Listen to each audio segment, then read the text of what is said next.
وتلك الأمثال نضربها للناس وتلك الأمثال نضربها للناس لعلهم يتفكرون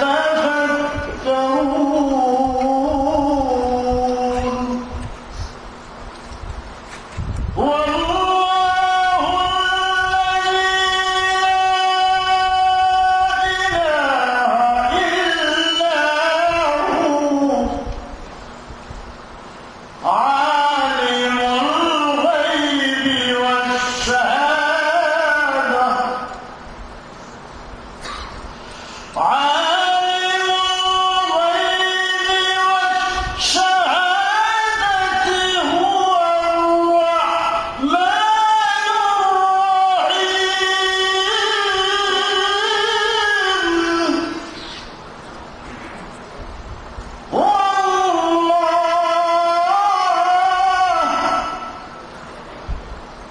والله الذي لا إله إلا هو الملك القدوس السلام المؤمن المهيمن العزيز الجبار المتكبر عالم الغيب الملك القدوس السلام المؤمن المهيمن العزيز الجبار المتكبر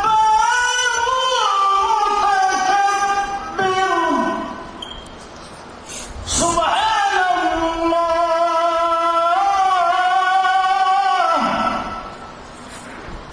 سبحان الله عما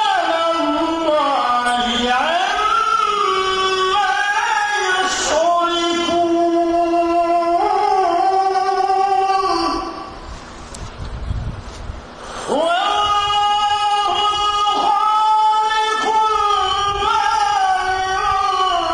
الخالق البارئ المصور له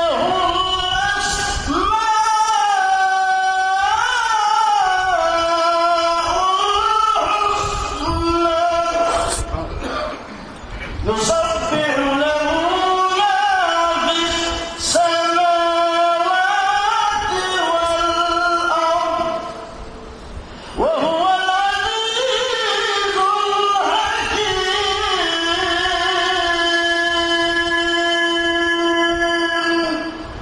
صدق الله العظيم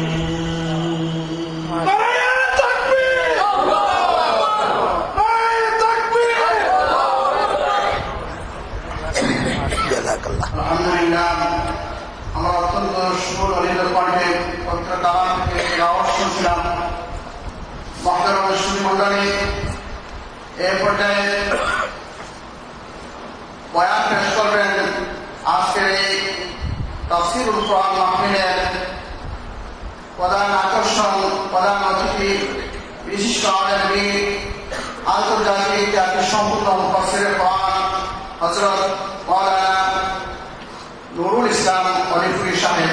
আমি জনাব অলিপুরি সাহেবকে ওনার সাদর আলোচনা পেশ করার জন্য মাহফিলের পক্ষ থেকে সবিনয় অনুরোধ করছি। ঘোষণা দিয়ে দিলে ভালো হবে যে আমি বাংলা বলবো, ইংলিশ ট্রান্সলেশন করবে।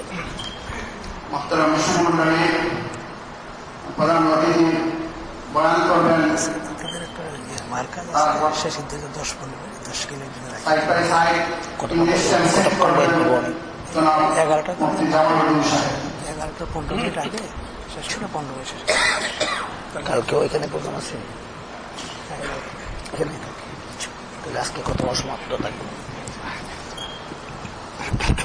দাওয়াতকে টাচ দিলে ভালো হয়, দাওয়াতের সাথে আপনার ইয়া লাগবে না, স্পিকার লাগবে না, ওনাকে স্পিকার দেন একটা। এটা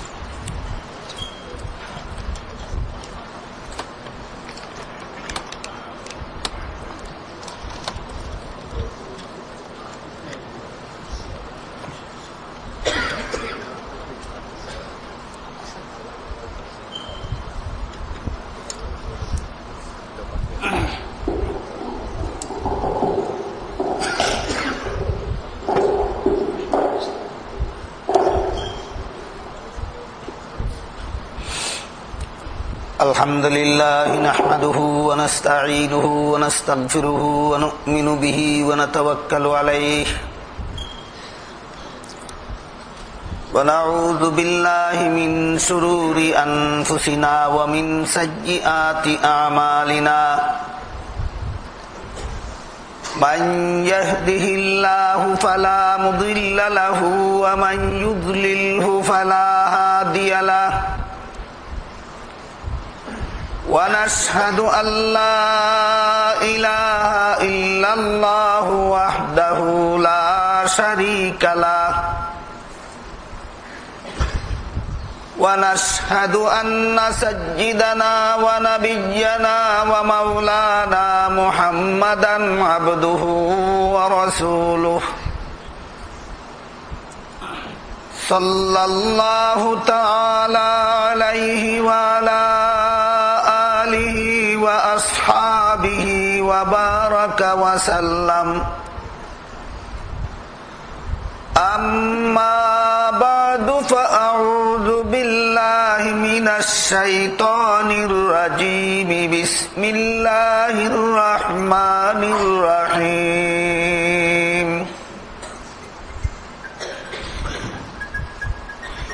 يا أيها الرسول بلغ ما أنزل إليك من ربك وإن لم تفعل فما بلغت رسالته وقال رسول الله صلى الله عليه وسلم بلغوا عني ولو آية وقال عليه الصلاة والسلام فليبلغ الشاهد منكم الغائب أو كما قال عليه الصلاة والسلام শ্রদ্ধেয় সভাপতি হযরত উলামায়ে কেরাম, মুহতারাম হাজিরিন, আল্লাহ পাক রব্বুল আলামিনের পবিত্র কালাম কুরআন শরীফের এক আয়াতের সামান্য অংশ এবং হযরত রাসূল করিম সাল্লাল্লাহু আলাইহি ওয়াসাল্লামের দুটি হাদিসের অংশ আমি আপনাদের সামনে তিলাওয়াত করেছি। তিলাওয়াতকৃত আয়াত এবং হাদিসের আলোকে আমি যে বিষয়টা আপনাদের সামনে আলোচনা করতে চাই সেটা হলো দুনিয়াতে নবী রাসূলগণের আগমন কেন ঘটত এবং বর্তমান দুনিয়াতে নবী রাসূল না থাকা অবস্থায়ও সেই কাজটা কারা করবেন।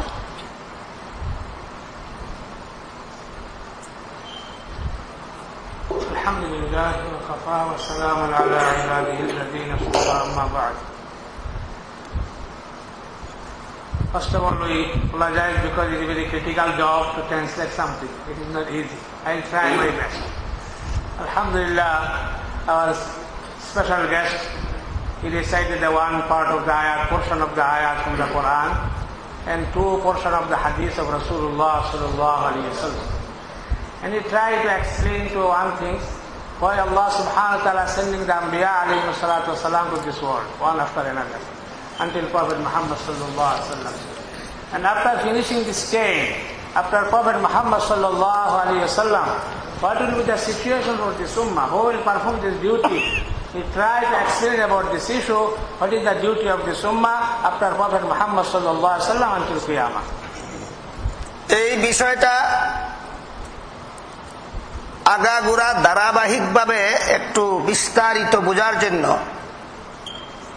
প্রথমে আমাদের কিছু কথা ভূমিকা স্বরূপ বুঝে নেওয়া দরকার এবং স্মরণ রাখা দরকার। Before going to this topic, we have to understand something. This will be helpful for the understanding of the main matter. This will discuss something before going to the main topics. আল্লাহ পাক রব্বুল আলামিন পবিত্র কোরআনের এক আয়াতে বলেন, ওয়ালাকাদ কাররামনা বানি আদম, অর্থাৎ আমি আদম সন্তানদেরকে শ্রেষ্ঠ মর্যাদা দান করেছি। In the ayat Allah subhanahu wa ta'ala mentioning, addressing this ummah, he said, I give the highest status and position, honor and dignity for the son of Adam alayhi salatu wassalam. অন্য সূরায় আল্লাহ কতগুলি কসম খেয়ে মানুষকে যে শ্রেষ্ঠ মর্যাদা দান করেছেন সে কথাটা বলেছেন। যেমন আল্লাহ বলেন, ওয়াত্তিনি ওয়াজ্জাইতুনি ওয়াতুরি সিনিন ওয়া হাযাল বালাদিল আমিন লাকাদ খালাকনাল ইনসানা ফি আহসানি তাকওয়িম। এখানে আল্লাহ দুইটা ফলের কসম খেয়ে, একটা পবিত্র নগরীর কসম খেয়ে, একটা পবিত্র পাহাড়ের কসম খেয়ে বলেন, আমি মানুষকে আমার গোটা সৃষ্ট জগতের মধ্যে সবচেয়ে বেশি সুন্দর কাঠামো দিয়ে সৃষ্টি করেছি। In another surah, everybody will know Surah At-Tin, Allah subhanahu wa ta'ala saying in several things, with several. Number one, there are 2 fruit, which is a very special fruit for this ummah until Qiyamah, for the whole mankind. Allah sharing another city, holy city. And Allah sharing also with holy mountains. With 4 things Allah sharing to put the importance of the issue. Then Allah subhanahu wa ta'ala mentioning, Allah created the human beings in the best shape which can be possible in the creation of Allah. এইভাবে পবিত্র কোরআনের বিভিন্ন আয়াতে এবং হযরত রাসূল করিম সাল্লাল্লাহু আলাইহি ওয়াসাল্লাম বিভিন্ন হাদিসে পরিষ্কারভাবে বলে দিয়েছেন যে আল্লাহ পাক রব্বুল আলামিন তার গোটা সৃষ্ট জগতের মধ্যে মানুষকে সর্বশ্রেষ্ঠ মর্যাদা দান করেছেন। There is so many hadiths and ayat of the Quran, Allah mentioning the same issue. Allah subhanahu wa ta'ala give the best position, highest position, honor and dignity for the son of Adam alayhi salatu wassalam. কিন্তু মানুষকে এই মর্যাদা আল্লাহ পাক রব্বুল আলামিন বিনা শর্তে দেননি। একটা বিশেষ শর্ত সাপেক্ষে আল্লাহ মানুষকে এই মর্যাদাটা দিয়েছেন। সেই শর্তটা যাদের দ্বারা পুরা হবে তারাই আল্লাহর গোটা সৃষ্ট জগতে শ্রেষ্ঠ মর্যাদার অধিকারী হবে। ওই শর্তটা যে সমস্ত মানুষ পুরা করবে না তারা সৃষ্টির শ্রেষ্ঠ হবে দূরের কথা, অন্য আয়াতে আল্লাহ তাদেরকে পশু জানোয়ারের চেয়েও আরো নিকৃষ্ট বলেছেন। In similar way, Allah subhanahu wa ta'ala mentioned the position of the human beings and their status and honor and dignity in so many ayat. But Allah subhanahu wa ta'ala never give this thing without any condition. There is one condition is there. If they are fulfill their condition, they get this dignity and honor, this position. Allah mentioning about in the Holy Quran and Hadith. If someone fulfilling the duty, he gets the position and honor in the eyes of Allah. Otherwise, in several ayat, Allah mentioning, if they are not fulfilling their own duty, they will be the worse than the environment. May Allah save all of us. যে দায়িত্ব পালনের কারণে আল্লাহ মানুষকে সৃষ্টির শ্রেষ্ঠ মর্যাদা দান করেছেন, সেই দায়িত্বটা মানুষকে শিক্ষা দেওয়ার জন্য আল্লাহ পাক রব্বুল আলামিন দুটি ব্যবস্থা গ্রহণ করেছেন। একটা ব্যবস্থার নাম কিতাবুল্লাহ আর একটা ব্যবস্থার নাম রিজালুল্লাহ। অর্থাৎ আল্লাহর পক্ষ থেকে কতগুলি আসমানি কিতাব নাজিল করেছেন এবং সেই কিতাবগুলি দুনিয়াবাসী মানুষকে বুঝিয়ে দেওয়ার জন্য আল্লাহর পক্ষ থেকে মনোনীত কিছু লোক পাঠিয়েছেন, যাদেরকে নবী রাসূল বলা হয়। এই আসমানি কিতাব এবং নবী রাসূলগণের মাধ্যমে কোন কারণে মানুষ শ্রেষ্ঠ, কোন ডিউটি পালন করলে মানুষ সৃষ্টির শ্রেষ্ঠ মর্যাদা লাভ করবে, তা আল্লাহ এই দুটি ব্যবস্থায় কিতাব নাজিলের মাধ্যমে এবং নবী পাঠাবার মাধ্যমে দুনিয়ার মানুষকে শিক্ষা দিয়েছেন।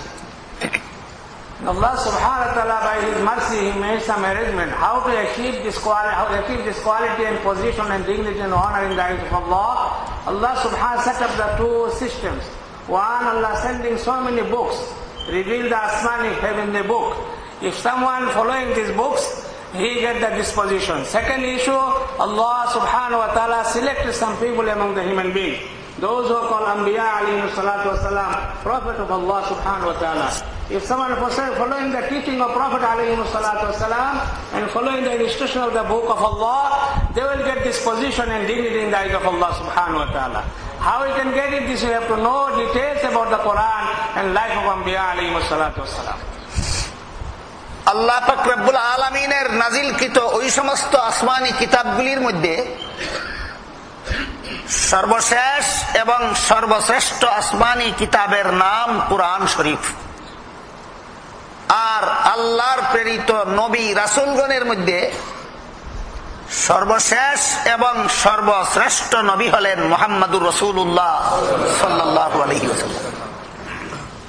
Among those both Allah subhanahu wa ta'ala sent to this human beings from beginning to end, last and final message is the Quran. And Allah subhanahu wa ta'ala sending there so many Anbiya alayhi salatu wasalam, and last prophet is the Prophet Muhammad sallallahu alayhi wasallam.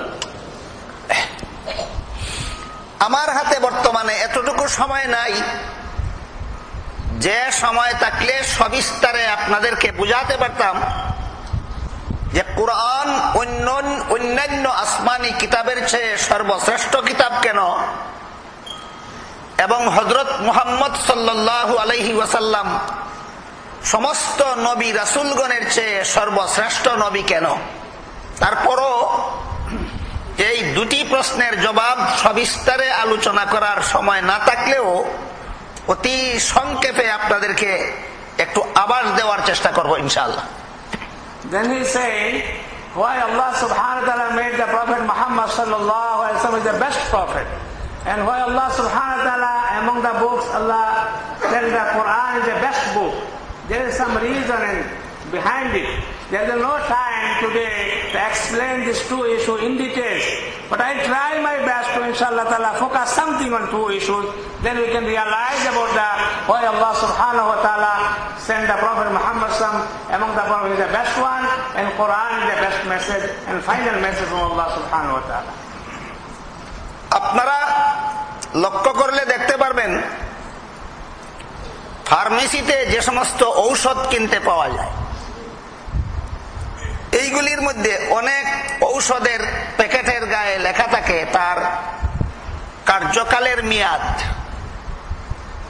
এই ঔষধটা কোন তারিখে তৈরি করা হলো এবং কতদিন পর্যন্ত তার কার্যকাল বলবৎ থাকবে।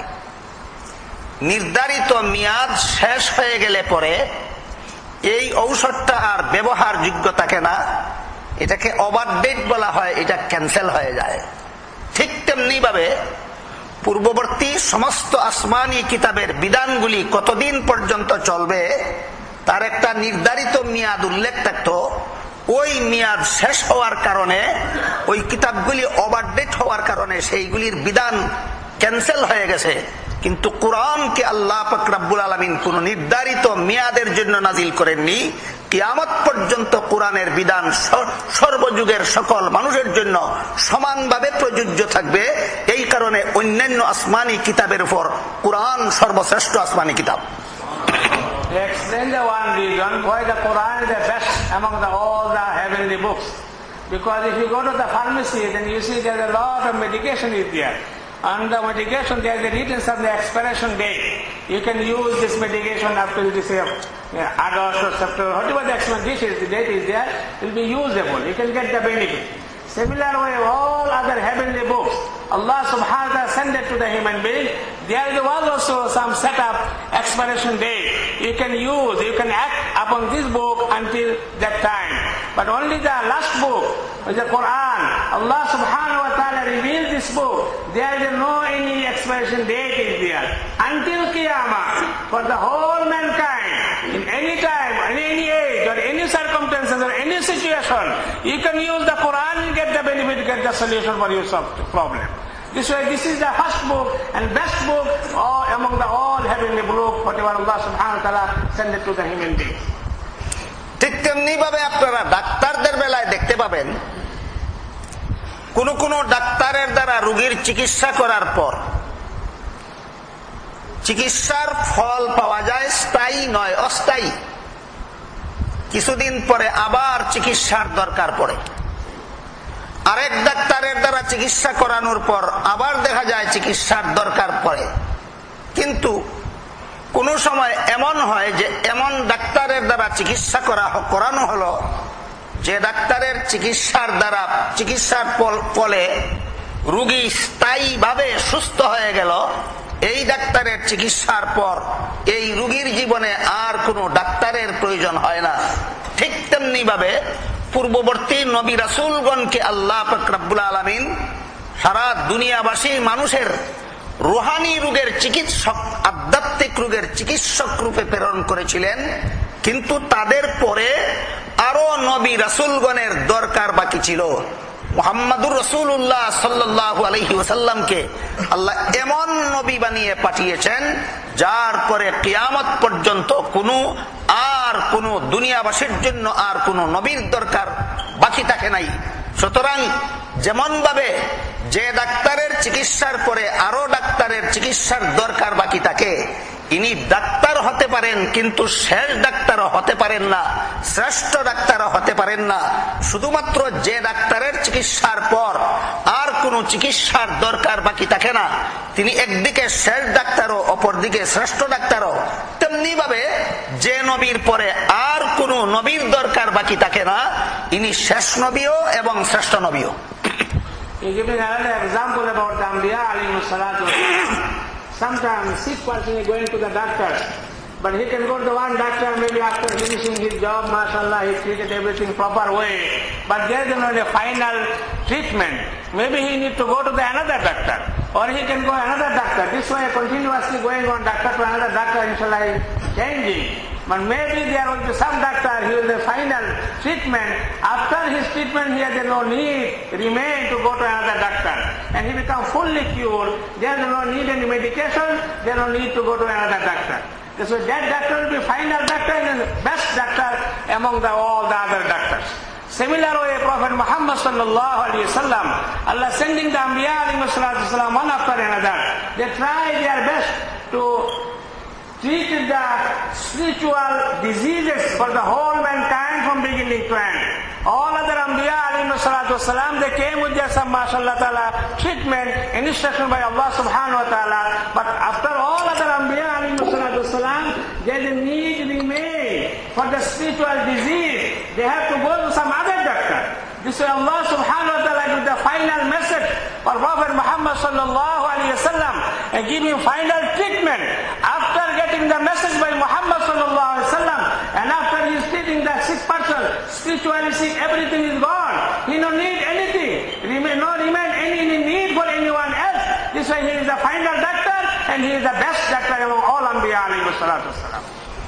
কাজে আমি আশা করি এবার আপনারা বুঝতে পেরেছেন আল্লাহর নাজিলকৃত সমস্ত আসমানি কিতাবগুলির মধ্যে কুরআন কেন সর্বশ্রেষ্ঠ আসমানি কিতাব এবং আল্লাহর প্রেরিত নবী রাসূলগণের মধ্যে হযরত মুহাম্মদ সাল্লাল্লাহু আলাইহি ওয়াসাল্লাম কেন সর্বশ্রেষ্ঠ নবী? This short talk maybe you realize, you understood why Allah subhanahu wa ta'ala made the Quran the final message and best message among the book. And why the Prophet Muhammad sallallahu alaihi wasallam, he is the last prophet and he is the best prophet. You can realize about this short talk. I hope you understood this matter.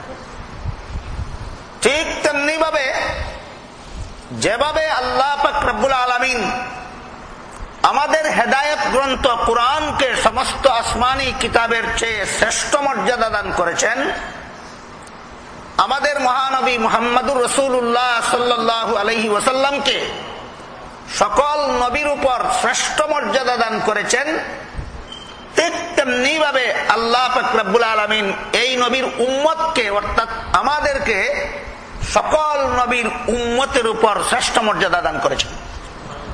Similar way Allah subhanahu wa ta'ala gave the position, higher position for last Prophet Muhammad sallallahu alaihi wasallam, and highest honor for the book among all the book is the Quran final message. Similar way we are the ummah of Muhammad Rasulullah sallallahu alaihi wasallam. Allah give us the highest honor and dignity among all other ummah from the Adam alayhi salatu wasalam, because we are the following the Prophet Muhammad sallallahu alaihi wasallam. This we are the best ummah among the whole human beings.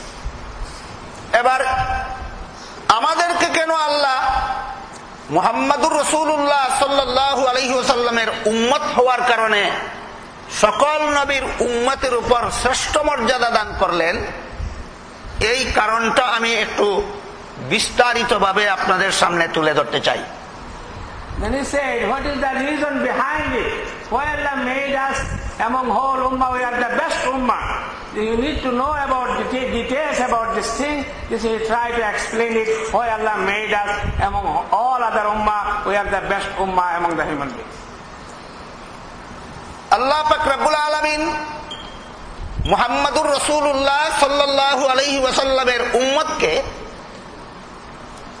দুনিয়াতেও সারা দুনিয়াবাসীর উপর শ্রেষ্ঠ মর্যাদা প্রদান করেছেন, হাসরের মাঠেও সমস্ত জগৎবাসী যখন একত্রিতভাবে দাঁড়াবে সেখানেও আল্লাহ মুহাম্মদুর রাসূলুল্লাহ সাল্লাল্লাহু আলাইহি ওয়াসাল্লামের উম্মতের শ্রেষ্ঠ মর্যাদার বিষয়টা সমস্ত জগৎবাসীর সামনে প্রকাশ করে দিবে।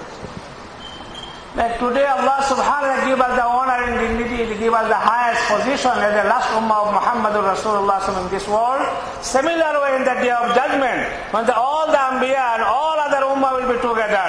In their presence, Allah subhanahu wa ta'ala show the honor of this ummah among all other human beings. Why Allah made us the best ummah among all other ummah alayhi salatu wassalam. অর্থাৎ আমরা মুহাম্মদুর রাসূলুল্লাহ সাল্লাল্লাহু আলাইহি ওয়াসাল্লামের উম্মতেরা দুনিয়াতেও সর্বশ্রেষ্ঠ উম্মত হওয়ার মর্যাদার অধিকারী, আখিরাতেও আমরা সকল নবীর উম্মতের চেয়ে সর্বশ্রেষ্ঠ মর্যাদার অধিকারী হব। Like we are today, we have the mashallah honor and dignity higher than any other ummah in this world. Same thing Allah subhanahu wa ta'ala show in front of the all other human beings how we become the best ummah and why our position are higher than any other ummah in the whole human beings. হাসরের মাঠে আল্লাহ আমাদেরকে সর্বশ্রেষ্ঠ মর্যাদা কিভাবে প্রদান করবেন তার বিবরণ দিয়ে পবিত্র কুরআনের সূরা বাকারার 143 নম্বর আয়াতে বলেন, وَكَذَلِكَ جَعَلْنَاكُمْ أُمَّةً وَسَطًا لِتَكُونُوا شُهَدَاءَ عَلَى النَّاسِ وَيَكُونَ الرَّسُولُ عَلَيْكُمْ شَهِيدًا। অর্থাৎ হে মুহাম্মদুর রাসূলুল্লাহ সাল্লাল্লাহু আলাইহি ওয়াসাল্লামের উম্মতেরা, আমি যেভাবে তোমাদের জন্য শ্রেষ্ঠ কিবলা নির্ধারণ করে দিয়েছি ঠিক তেমনি ভাবে তোমাদেরকে আমি সকল উম্মতের উপর সর্বশ্রেষ্ঠ উম্মত সাব্যস্ত করে দিয়েছি, যেন তোমরা হাসরের মাঠে সমস্ত নবীদের পক্ষে সাক্ষী হতে পারো এবং তোমাদের নবী হবেন হাসরের মাঠে তোমাদের পক্ষে সাক্ষী।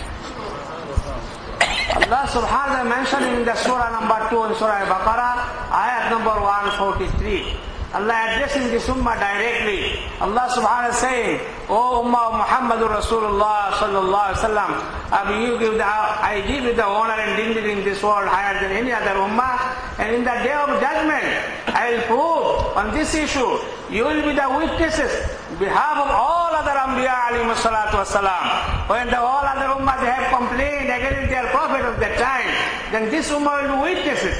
And because of their witnesses, they solve their problem. And same time, Prophet Muhammad sallallahu alaihi wasallam, he will be witnesses for your behalf. Then that day, you will see why you become the best ummah among the all other ummah. এই আয়াতের ব্যাখ্যায় হযরত রাসূল করিম সাল্লাল্লাহু আলাইহি ওয়াসাল্লামের বর্ণিত কয়েকটা হাদিস পাওয়া যায়। এই হাদিসগুলিতে উল্লেখ রয়েছে যে সূরাতুল বাকারার 143 নম্বর আয়াতের ব্যাখ্যায় রাসূল করিম সাল্লাল্লাহু আলাইহি ওয়াসাল্লাম বলেছেন যে হাসরের মাঠে সমস্ত নবীগণের অন্যান্য নবীগণের উম্মতদের মধ্যে যারা বেঈমান, যারা নবীগণের প্রতি ঈমান আনেনি, বেঈমান অবস্থায় ইন্তেকাল করেছে, এদেরকে আল্লাহ হাসরের মাঠে জিজ্ঞেস করবেন, তোমরা বেঈমান অবস্থায় মরলে কেন? তোমাদেরকে ঈমানের দাওয়াত দেওয়ার জন্য কি কোনো নবী দুনিয়াতে যাননি? তারা বলবে, মা আতানা মিন নাযীর। বেঈমান অবস্থায় মারা গেলে চিরকালের জন্য জাহান্নামে যেতে হবে, এমন কথা আমাদেরকে জানাবার জন্য, বুঝাবার জন্য কোন নবী রাসূল দুনিয়াতে যাননি, যে কারণে আমরা ঈমান আনতে পারিনি। He said in the day of judgment, those who have died without iman, they are disbelievers among the ummah of the previous Anbiya alayhi salatu wasalam. Allah will ask them, why you died without iman?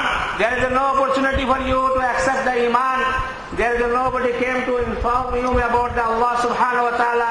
They will say, no, there is no any prophet, nobody came with any message to save us from the hellfire. This way we died without iman. They deny it because all Anbiya alayhi salatu wasalam, they going to them. They try to convey this message to the disbelievers. They deny the message of Anbiya alayhi salatu wasalam.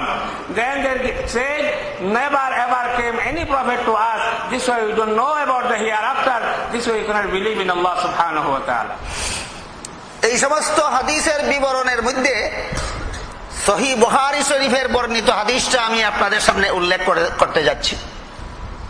সহিহ বুখারী শরীফের দ্বিতীয় খণ্ডের কিতাবুত তাফসীর অর্থাৎ তাফসীরুল কুরআন অধ্যায় এই আয়াতের ব্যাখ্যায় হযরত রাসূল করিম সাল্লাল্লাহু আলাইহি ওয়াসাল্লাম বলেন, হাসরের মাঠে হযরত নূহ আলাইহিস সালামের বেঈমান উম্মত যারা বেঈমান অবস্থায় মরণবরণ করেছিল, নূহ পয়গম্বরের দাওয়াত কবুল করেনি, তাদেরকে আল্লাহ যখন জিজ্ঞেস করবেন যে তোমরা বেঈমান অবস্থায় মরলে কেন, তোমাদেরকে ঈমানের দাওয়াত দেওয়ার জন্য কি দুনিয়াতে কোনো নবী যাননি? তখন তারা অস্বীকার করে বলবে যে আমাদের কাছে ঈমানের দাওয়াত দেওয়ার জন্য দুনিয়াতে কোনো নবী যাননি। He mentioned especially one hadith in Bukhari Sharif, in Kitab al-Tafsir, about the ummah of Nuh alayhi salatu wasalam, special case. Allah subhanahu wa ta'ala asking that ummah, you never get any opportunity, nobody come to give you the message about Allah subhanahu wa ta'ala. They will deny, they say, no, never ever came to us anybody to give us the message about Allah subhanahu wa ta'ala. This way we died without iman. অথচ হযরত নূহ আলাইহিস সালাম তাদেরকে একদিন দুই দিন নয়, এক মাস দুই মাস নয়, এক বৎসর দুই বৎসর নয়, একাধারে 950 বৎসর পর্যন্ত ঈমানের দাওয়াত দিয়েছিলেন। নূহ আলাইহিস সালাম তাদেরকে 950 বৎসর পর্যন্ত দাওয়াত দিয়েছিলেন। এর মধ্যে মাত্র 40 জন মানুষ ঈমান এনেছিল, আর বাকি তার যুগের সমস্ত মানুষ দুনিয়ার থেকে বেঈমান অবস্থায় বিদায় গ্রহণ করেছিল। No, reality is something else. In the time of Nuh alayhi salatu wasalam, Allah gave him prophethood. He tried his best, not one day, not 2 days, not 1 month, not 2 months, not 1 year, 2 years, 950 years continuously. He tried his best to convey this message to his ummah. But they deny reject the Nuh alayhi salatu wasalam. Only according to some narration, 40 or 42 people, they accept the Iman. And beside his family, only the 7% according to some tafsir. Other people from his family, beside his family, only 7% accept the Iman during this period, 950 years. And they will say, and all other people, they died without Iman. Though his dawah period was 950 years, long time. Allah give him tawfiq. এই সমস্ত বেঈমান যারা 950 বছরের দাওয়াতের পরেও ঈমান আনেনি, তাদেরকেই আল্লাহ হাসরের মাঠে জিজ্ঞাসা করবেন, তোমরা বেঈমান অবস্থায় মরলে কেন? তোমাদেরকে কি ঈমানের দাওয়াত দেওয়ার জন্য কোন নবী দুনিয়াতে যাননি? প্রশ্নের জবাবে তারা বলবে, মা আতানা মিন নাজির। বেঈমান অবস্থায় মরলে জাহান্নামে যেতে হবে এমন কথা শোনাবার মতো কোন নবী আমাদের কাছে দুনিয়াতে যাননি। Allah subhanahu wa ta'ala asked them again to get some proof, but again they denied the same thing. They said never ever came any prophet to give up the message without the hereafter about Allah subhanahu wa ta'ala. This way we died without Iman. There is no opportunity for us to accept the Iman. তখন আল্লাহ পাক রব্বুল আলামিন হযরত নূহ আলাইহিস সালামকে জিজ্ঞাসা করবেন, আপনার উম্মতেরা কি বলে? নূহ আলাইহিস সালাম জবাবে বলবেন, হে আল্লাহ, আপনি নিজে জানেন আমি পৃথিবীতে গিয়েছি, শত শত বৎসর পর্যন্ত তাদেরকে ঈমানের দাওয়াত দিয়েছি, কিন্তু তারা ঈমান আনেনি। আমি গিয়েছি, দাওয়াত দিয়েছি, আপনি দেখেছেন, আপনি জানেন, কাজেই এরা অস্বীকার করলে এদের অস্বীকার করায় আমার কিছু আসে যায় না। Then Allah subhanahu wa ta'ala asked the Nuh alayhi salatu wasalam, you have to prove your case. What is the reality? They are denying. You never went to these people. This way they never get opportunity to accept the Iman. Then Nuh alayhi salatu wasalam will say to Allah, you know my situation. You know my case. I went over there. I continue my da'wah 100 years. Day and night. We inviting them towards you. But you know the reality and everything. It doesn't matter. They deny it or accept it. But I fulfill my duty. You know better than anybody else. তখন আল্লাহ পাক রব্বুল আলামিন হযরত নূহ আলাইহিস সালামকে জিজ্ঞেস করবেন, আপনি যে দীর্ঘদিন পর্যন্ত তাদেরকে দাওয়াত দিয়েছেন, আপনার দাওয়াত তারা গ্রহণ করেনি, এই ব্যাপারে আপনার পক্ষে কি কোনো সাক্ষী আছে? Then Allah subhanahu wa ta'ala asked Nuh alayhi salatu wasalam, oh Nuh, you have any evidence for your job, you fulfill your duty, you convey the message, there is any evidence, any dalil, any proof, you can express it right now. নূহ আলাইহিস সালাম বলবেন, জি, আমি দাওয়াত দিয়েছি, দুনিয়াতে গিয়েছি, এই সমস্ত বেঈমানেরা আমার দাওয়াত গ্রহণ করেনি, এই ব্যাপারে আমার সাক্ষী আছে। আল্লাহ পাক রব্বুল আলামিন জিজ্ঞাসা করেন, কারা আপনার সাক্ষী? নূহ আলাইহিস সালাম বলবেন, আখিরি জমানার নবী মুহাম্মদুর রাসূলুল্লাহ সাল্লাল্লাহু আলাইহি ওয়াসাল্লাম এবং তার সমস্ত উম্মতেরা আমার সাক্ষী। Then Nuh alayhi salam, he said to Allah subhanahu wa ta'ala, yes, I have some witnesses. I have much evidence and dalil and everything. Then Allah will ask him, who is your evidence? Who is the dalil and witnesses? Then he will say to Allah, Ummah of Muhammadur Rasulullah sallallahu alaihi wasallam and Prophet Muhammad sallallahu alaihi wasallam, all of them, they are my witnesses. এখানে ঘটনার বাকি অংশ পরিষ্কার ভাবে বোঝার জন্য আরেকটা কথা আমাদের জানা থাকা দরকার, সেটা হলো মানুষের আদালতে বিচারের জন্য সাক্ষীর দরকার হয়, আল্লাহর আদালতে বিচারের জন্য সাক্ষীর দরকার হয় না। তার কারণ মানুষ বিচারক নিজে সবখানে থাকে না, নিজে সকল ঘটনা নিজের চোখে দেখে না, নিজে সব ঘটনা জানে না। এই জন্য দায়েরকৃত মামলাটা সত্য না মিথ্যা সাক্ষীর দ্বারা বিচারক ওইটা যাচাই করে নিতে চায়। এই জন্য মানুষের আদালতে বিচারের জন্য সাক্ষী লাগে। কিন্তু আল্লাহ পাক রব্বুল আলামিন যেহেতু সর্বত্র বিরাজমান, আল্লাহ সবখানে আছেন, সবকিছু দেখেন, কোন দিন কোন জায়গায় কোন লোকের দ্বারা কোন ঘটনা ঘটে আল্লাহ নিজেই দেখেন, নিজেই জানেন। সুতরাং আল্লাহর আদালতে বিচারের জন্য সাক্ষীর দরকার হয় না। সাক্ষীর জবানবন্দির দ্বারা ঘটনা সত্য না মিথ্যা আল্লাহর জন্য যাচাই করার কোনো দরকার নাই। And he said another additional things. In the case of Allah subhanahu wa ta'ala, he don't need any evidence, he don't need any dalil or any witnesses, because he knows everything from beginning to end about the human beings of our case, because we don't know everything. Our knowledge are limited and we doesn't have any sources to see everything everywhere. But Allah subhanahu wa ta'ala, He can see everything. Nobody can hide anything from the ilm of Allah and knowledge of Allah subhanahu wa ta'ala. But Allah subhanahu wa ta'ala using this thing, why He will explain it. But Allah subhanahu wa ta'ala as the witnesses, because of Anbiya alayhi salatu wasalam, they have some complaint among their ummah. But Allah subhanahu wa ta'ala, He knows everything. He can take decision. He can take the judgment without any evidence. But Allah, for us, we need some witnesses. We need some dalil and proof to clarify the thing. Then we can take the right decision. Then we can judge proper way. আমি আশা করি আপনারা পরিষ্কারভাবে বুঝতে পেরেছেন মানুষের আদালতে বিচারের জন্য সাক্ষী লাগে কেন আর আল্লাহর আদালতে বিচারের জন্য সাক্ষী লাগে না কেন। এই কথাটা বুঝার পরে সহিহ বুখারী শরীফের বর্ণিত রাসূলের হাদিসের যে ঘটনার অংশটা আপনাদের সামনে পেশ করতে যাচ্ছিলাম, যে নূহ আলাইহিস সালাম যখন বলবেন যে আল্লাহ আমি দাওয়াত দিয়েছি এরা কবুল করেনি, আপনি দেখেছেন আপনি জানেন, কাজেই এদের অস্বীকার করায় আমার কিছু আসে যায় না, তখন আল্লাহ হযরত নূহ আলাইহিস সালামকে জিজ্ঞেস করবেন আপনার কি কোনো সাক্ষী আছে। আমরা এতক্ষণ বুঝলাম আল্লাহর আদালতে বিচারের জন্য সাক্ষী লাগে না, তবে কেন নূহ আলাইহিস সালামকে তার দাওয়াতের ব্যাপারে সাক্ষী তলব করবেন? He giving the answer of one question. He said, we understood from this bayan and talk, they do not need any proof and evidence for Allah subhanahu wa ta'ala, because He knows everything. He sees everything. About the human beings, we know some witnesses and evidence because our knowledge are very limited. But why Allah subhanahu wa ta'ala asking the witnesses about the case of Nuh alayhi salatu wasalam, He going to explain.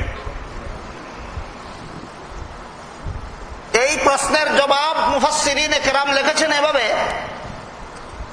যে নূহ আলাইহিস সালামের ঘটনায় আল্লাহ তার কাছে সাক্ষী তলব করবেন ঘটনার সত্যতা যাচাইয়ের জন্য নয়, বরং এখানে অন্য একটা রহস্য আছে। সেই রহস্যটা হলো আল্লাহ তার ইলমে গায়বের দ্বারা আগের থেকেই জানেন যে নূহ আলাইহিস সালামের কাছে সাক্ষী তলব করলে তিনি যাদেরকে সাক্ষী রূপে পেশ করবেন এই সাক্ষীদের বিরুদ্ধে বেঈমানেরা একটা অনাস্থা প্রস্তাব আনয়ন করবে। সেই অনাস্থাকে খণ্ডন করতে গিয়ে হাসরের মাঠে সারা দুনিয়ার সমস্ত মানুষের সামনে এই কথাটা প্রকাশিত হয়ে যাবে যে মুহাম্মাদুর রাসূলুল্লাহ সাল্লাল্লাহু আলাইহি ওয়াসাল্লাম সমস্ত নবীর চেয়ে সর্বশ্রেষ্ঠ নবী, আর এই নবীর উম্মত সকল নবীর উম্মতের চেয়ে শ্রেষ্ঠ। এই দুইটা শ্রেষ্ঠত্ব হাসরের মাঠে বিকাশ করার উদ্দেশ্যে আল্লাহ নূহ আলাইহিস সালামের কাছে সাক্ষী তলব করবেন, ঘটনার সত্যতা যাচাইয়ের জন্য নয়। He's saying there is some hikmah behind it. Why Allah subhanahu wa ta'ala asking about the witnesses and evidence and dalil and proof? They do not need any proof and dalil. Allah knows everything. He says there is something else. Allah subhanahu wa ta'ala kept behind it. This is Allah asking the Nuh alayhi salatu wasalam, oh no, you have any evidence and dalil? No, Allah subhanahu wa ta'ala knows everything. He is the one knowledge alimun bidhati sudur. He said there the purpose is something else. Allah wanted to show the honor and dignity, and this ummah is the best ummah among all other ummah alayhi salatu wasalam, and Prophet Muhammad sallallahu alaihi wasallam, he is the best prophet. Allah wants to show this thing, proving these two issues. This way Allah subhanahu wa ta'ala asking the Nuh alayhi salatu wasalam about his case, you know you have any evidence and dalil. This is the purpose to show the honor and dignity for this ummah and Muhammadur Rasulullah sallallahu alayhi wasallam. They are the best, he is the best prophet and they are the best ummah. For this purpose Allah subhanahu wa ta'ala clarified this issue in front of the whole mankind. This Allah making, following this process, asking the evidence and dalil for Nuh alayhi salatu wasalam to take the right judgment. Otherwise, his knowledge is enough to take the judgment and take the decision. They don't need any proof and dalil. তারপর হযরত নূহ আলাইহিস সালাম যখন বলবেন আমি যে দাওয়াত দিয়েছি দীর্ঘদিন পর্যন্ত কিন্তু বেঈমানেরা আমার দাওয়াত কবুল করেনি, একতার পক্ষে আমার সাক্ষী মুহাম্মাদুর রাসূলুল্লাহ সাল্লাল্লাহু আলাইহি ওয়াসাল্লাম এবং তার সমস্ত উম্মতেরা।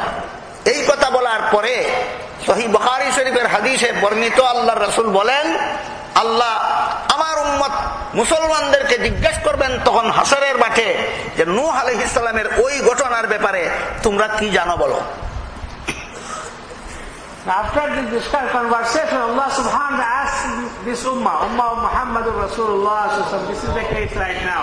Case going on in between Nuh alayhi salam and his ummah.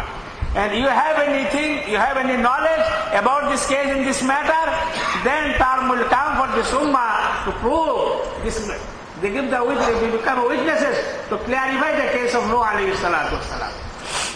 তখন রাসূল বলেন, আমার উম্মতেরা বলবে, হে আল্লাহ, আমরা সবাই সাক্ষী। আমরা মুহাম্মাদুর রাসূলুল্লাহ সাল্লাল্লাহু আলাইহি ওয়াসাল্লামের সমস্ত উম্মতেরা নূহ পয়গম্বরের পক্ষে সাক্ষী। আমরা সাক্ষ্য দিতেছি তিনি দাওয়াত দিয়েছেন, বেঈমানেরা দাওয়াত কবুল করেনি। Then all the ummah of Muhammadur Rasulullah, they will say together, they said, we are the witnesses, we know everything details. The Nuh alayhi salatu wasalam came to this earth and he conveyed the message long time, 950 years. We are the witnesses about the behalf of Nuh alayhi salatu wasalam. তখন নূহ আলাইহিস সালামের বেঈমান উম্মতেরা বলবে, আল্লাহ, এই সাক্ষীরা আমাদের বিরুদ্ধে যে সাক্ষীটা দিল, সবগুলি সাক্ষীর বিরুদ্ধে আমাদের অনাস্থা আছে, গ্রহণযোগ্য কারণ আছে যে কারণে এদের সাক্ষ্য গ্রহণ করা যায় না। Then again the ummah of Nuh alayhi salatu wasalam, they arise another question. They say, how they become witness for us? We have something complaint against these people. How they become witnesses? কি তোমাদের সেই অনাস্থার কারণ? এই সাক্ষীগুলির সাক্ষী গ্রহণ করা যাবে না কেন? তারা বলবে, আমরা যে যুগে দুনিয়াতে ছিলাম সেই যুগে এরা দুনিয়াতে ছিল না। কাজেই নূহ আলাইহিস সালাম গেলেন কিনা গেলেন না তারা দেখে নাই, তিনি দাওয়াত দিয়েছেন কিনা দিয়েছেন না তারা কিভাবে জানলো? সুতরাং ঘটনাক্ষেত্রে অনুপস্থিত ব্যক্তিদের সাক্ষী কোনোদিন গ্রহণযোগ্য হতে পারে না। Then they will say, they have much a lot of wisdom. They say, these people they came later on. They are not in our time. They are not present in our case. How they become witnesses about our case? They are witnesses not acceptable. লক্ষ্য করার ব্যাপার হলো, নূহ আলাইহিস সালাম যখন দুনিয়াতে এসেছিলেন তখন যেভাবে আমরা দুনিয়াতে ছিলাম না, আদম আলাইহিস সালামের উম্মতেরাও তখন ছিল না দুনিয়ায়, তারা দুনিয়ার থেকে বিদায় হয়ে গিয়েছিল। নূহ আলাইহিস সালামের উম্মতেরাও তখন দুনিয়ায় ছিল না, ইব্রাহিম আলাইহিস সালামের উম্মতেরাও তখন দুনিয়ায় ছিল না। নূহ আলাইহিস সালামের উম্মতেরা ছিল, ইব্রাহিম আলাইহিস সালামের উম্মতেরা ছিল না, মুসা আলাইহিস সালামের উম্মতেরা ছিল না, ঈসা আলাইহিস সালামের উম্মতেরাও ছিল না, দাউদ আলাইহিস সালামের উম্মতেরাও ছিল না। এক কথায় হযরত নূহ আলাইহিস সালাম যখন দুনিয়াতে তাদেরকে ঈমানের দাওয়াত দিচ্ছিলেন তখন অন্য কোন নবীর উম্মত দুনিয়াতে ছিল না, যেমন ভাবে আমরা ছিলাম না। কিন্তু হাসরের মাঠে হযরত নূহ আলাইহিস সালাম অন্য কোন নবীর উম্মতকে নিজের দাওয়াতের পক্ষে সাক্ষী রূপে গ্রহণ না করে মুহাম্মাদুর রাসূলুল্লাহর উম্মতকে সাক্ষী রূপে গ্রহণ করে প্রমাণ করে দিবেন হাসরের মাঠে সকল নবীর উম্মতের চেয়ে এই নবীর উম্মতের মর্যাদা শ্রেষ্ঠ। He says another hikmah behind it. There are a lot of ummah of Ibrahim alayhi salam, ummah of Sulaiman alayhi salam, Dawud alayhi salam, Musa alayhi salam. Lot of other ummah will be present at that time. Why the Nuh alayhi salatu wasalam only they choose the ummah of Muhammadur Rasulullah sallallahu alaihi wasallam? What is the hikmah behind it? He will choose only the ummah of Muhammadur Rasulullah as a witnesses for behalf of his case. You see, he said this is the reason Allah wants to show the honor and dignity and best of this ummah. They are higher than any other ummah in the position in the eyes of Allah subhanahu wa ta'ala. This way Nuh alayhi salatu wasalam, he will choose the ummah of Muhammadur Rasulullah sallallahu alaihi wasallam instead of the all other ummah will be present over there. মুহাম্মাদুর রাসূলুল্লাহ সাল্লাল্লাহু আলাইহি ওয়াসাল্লামের উম্মতকে তখন আল্লাহ বেঈমানদের অনাস্থার প্রেক্ষিতে জিজ্ঞাসা করবেন যে নূহ আলাইহিস সালাম যে যুগে দুনিয়াতে ছিলেন তার উম্মতেরা যে যুগে দুনিয়াতে ছিল সেই যুগে তো তোমরা দুনিয়াতে ছিলে না, সুতরাং নূহ পয়গম্বর দুনিয়াতে গেলেন কিনা, তাদেরকে দাওয়াত দিলেন কিনা, তারা কবুল করলে কিনা, এটা তোমরা জানলে কিভাবে? Then Allah subhanahu wa ta'ala asking again, this ummah. How you know about the case of Nuh alayhi salatu wasalam? He went to these people, he gave them da'wah, and he mashallah fulfilled his duty. How you know about this issue? You are not present at that time. Allah asks again to this ummah of Muhammadur Rasulullah to clarify the issue. সহিহ বুখারী শরীফের হাদিস, আল্লাহ রাসূল বলেন, আল্লাহর এই প্রশ্নের জবাবে আমার উম্মতেরা বলবে, হে আল্লাহ, আপনি মুহাম্মাদুর রাসূলুল্লাহ সাল্লাল্লাহু আলাইহি ওয়াসাল্লামকে আমাদের কাছে পাঠিয়েছিলেন এবং তার কাছে আপনি কুরআন নাযিল করেছিলেন। সেই কুরআনের ভিতরে আপনি নিজেই নূহ আলাইহিস সালামের আগমনের ঘটনা এবং ঈমানের দাওয়াত দেওয়ার ঘটনা বলে দিয়েছিলেন। আমাদের নবী আপনার কুরআনে পাইয়া আমাদেরকে সেই ঘটনা শিক্ষা দিয়েছেন। সুতরাং আপনার কুরআনের বিবরণ যদি সত্য হয়, আমাদের নবীর শিক্ষা দেওয়া সত্য, আমাদের নবীর শিক্ষা দেওয়া যদি সত্য হয়, আমাদের সাক্ষী দেওয়া সত্য, আমাদের সাক্ষী দেওয়া যদি সত্য হয়, নূহ পয়গম্বরের দাবি সত্য, নূহ পয়গম্বরের দাবি যদি সত্য হয়, বেঈমানদের অনাস্থা cancel.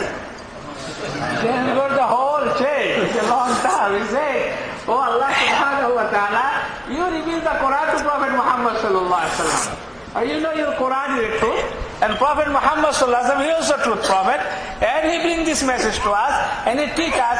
If his teaching is truth, and his prophet is the truth, and your words also truth, through your word by the Prophet Muhammad sallallahu alaihi wasallam through his teaching, we knew that everything is okay, because Allah subhanahu wa ta'ala by Prophet Muhammad sallallahu alaihi wasallam explained the case of Nuh alayhi salam in detail in the Holy Quran.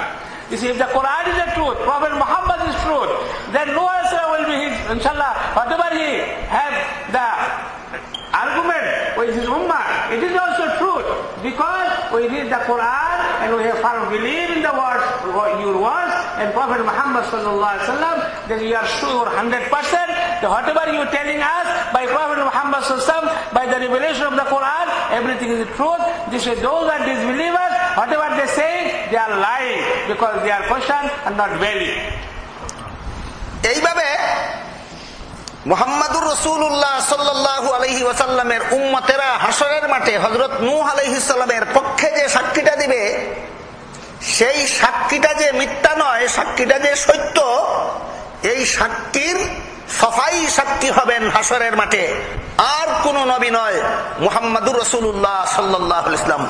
এইভাবে আল্লাহ নূহ আলাইহিস সালামের পক্ষে উম্মতে মুহাম্মদীকে সাক্ষী বানাইয়া সমস্ত হাশরের মাঠে সকল নবীর উম্মতের উপর উম্মতে মুহাম্মদিয়ার শ্রেষ্ঠত্ব প্রকাশ করবেন। আর এই উম্মতের সাক্ষীর বিরুদ্ধে যখন অনাস্থা আসবে, তখন তার অনাস্থা ক্যান্সেল করতে গিয়া, এই সাক্ষীর পক্ষে সফাই সাক্ষী দিতে গিয়া আর কোন নবীকে সফাই সাক্ষীর জন্য হাশরের মাঠে মনোনীত না করে একমাত্র মুহাম্মাদুর রাসূলুল্লাহ সাল্লাল্লাহু আলাইহি ওয়াসাল্লামকে সফাই সাক্ষীর জন্য মনোনীত করে আল্লাহ হাশরের মাঠে প্রমাণ করবেন যে সকল নবীর উম্মতের উপর মুহাম্মাদুর রাসূলুল্লাহর মর্যাদা শ্রেষ্ঠ। Then Rasulullah sallallahu alaihi wasallam, after giving that statement by this ummah, Allah subhanahu wa ta'ala asked the Prophet Muhammad sallallahu alaihi wasallam, and he was proving that whatever saying my ummah is the truth, because they're getting everything by my message, by the words of Allah subhanahu wa ta'ala. Through this two things, Allah subhanahu wa ta'ala proving the best of this ummah Muhammadur Rasul, their position and dignity in the eyes of Allah subhanahu wa ta'ala. And same way, Prophet Muhammad sallallahu alaihi wasallam, if they have any question, there is no any acceptance from any prophet. Allah never chose any prophet to become witness on this ummah Muhammadur Rasulullah sallallahu alaihi wasallam. Again, Prophet Muhammad sallallahu alaihi wasallam, he will be the witness of the witness of Muhammadur Rasulullah ummah of Rasulullah sallallahu alaihi wasallam. This way, Allah proving the highest position for Prophet Muhammad sallallahu alaihi wasallam among all other Anbiya alayhi salatu wasalam, among higher position of the ummah Muhammadur Rasulullah sallam among all other ummah. This is the hikmah behind about this case and issue and evidence and dalil. This is Allah subhanahu wa ta'ala is taking the witnesses to show the dignity and honor for ummah Muhammadur Rasulullah sallam and Prophet Muhammad sallam among all other Prophet alayhi salam. এইভাবে আল্লাহ হাশরের মাঠে প্রমাণ করে দেবেন যে আমরা শ্রেষ্ঠ নবীর শ্রেষ্ঠ উম্মত। This way Allah subhanahu wa ta'ala will prove this is the best ummah and this is the best Prophet Muhammad sallallahu alaihi wasallam. Through this case, everything become clear in front of the whole mankind in the day of judgment. এই জন্য হাদিস শরীফে রাসূল করিম সাল্লাল্লাহু আলাইহি ওয়াসাল্লাম বলেন, আনা আফজালুল আম্বিয়া ওয়া উম্মতি আফজালুল উমাম, অর্থাৎ আমি সমস্ত নবী রাসূলগণের মধ্যে সর্বশ্রেষ্ঠ এবং আমার উম্মত সকল নবীর উম্মতের চেয়ে শ্রেষ্ঠ। This is the one hadith Rasulullah said, I am the best prophet among all other prophet alayhi salatu wasalam, and my ummah, they are the best ummah among the all previous ummah. অন্য হাদিসে আল্লাহ রাসূল বলেন, এই জন্যই হাসরের বিচারের পর যতক্ষণ পর্যন্ত আমি মুহাম্মাদুর রাসূলুল্লাহ বেহেশতে প্রবেশ করব না, ততক্ষণ পর্যন্ত কোন নবী রাসূল বেহেশতে প্রবেশ করতে পারবেন না, আর যতক্ষণ পর্যন্ত আমার উম্মতেরা জান্নাতে যাবে না, ততক্ষণ পর্যন্ত কোন নবীর উম্মতকে জান্নাতে যেতে দেওয়া হবে না। Another hadith Rasulullah sallallahu alaihi wasallam say, before me no prophet allowed to enter the paradise. Similar way, among the ummah, no any ummah allowed to enter the paradise before my ummah. এই আলোচনার দ্বারা পরিষ্কার হয়ে গেল যে আমরা শ্রেষ্ঠ নবীর শ্রেষ্ঠ উম্মত। এবার আমরা বোঝার চেষ্টা করব এই শ্রেষ্ঠ নবীর শ্রেষ্ঠ উম্মত হওয়ার সৌভাগ্য আল্লাহ আমাদেরকে কেন দান করলেন। হাসরের মাঠে আল্লাহ পাক রব্বুল আলামিন সমস্ত জগৎবাসীর সামনে নূহ নবীর পক্ষে আমাদেরকে সাক্ষী বানাইয়া এত বড় মর্যাদা আল্লাহ আমাদেরকে কেন দিবেন? একটা ডিউটি পালন করার জন্য আল্লাহ পাক রব্বুল আলামিন সেই ডিউটিটা দুনিয়াতে আমাদেরকে প্রদান করেছেন। দুনিয়াতে মুহাম্মদুর রাসূলুল্লাহ সাল্লাল্লাহু আলাইহি ওয়াসাল্লামের উম্মতেরা একটা ডিউটি পালন করবে।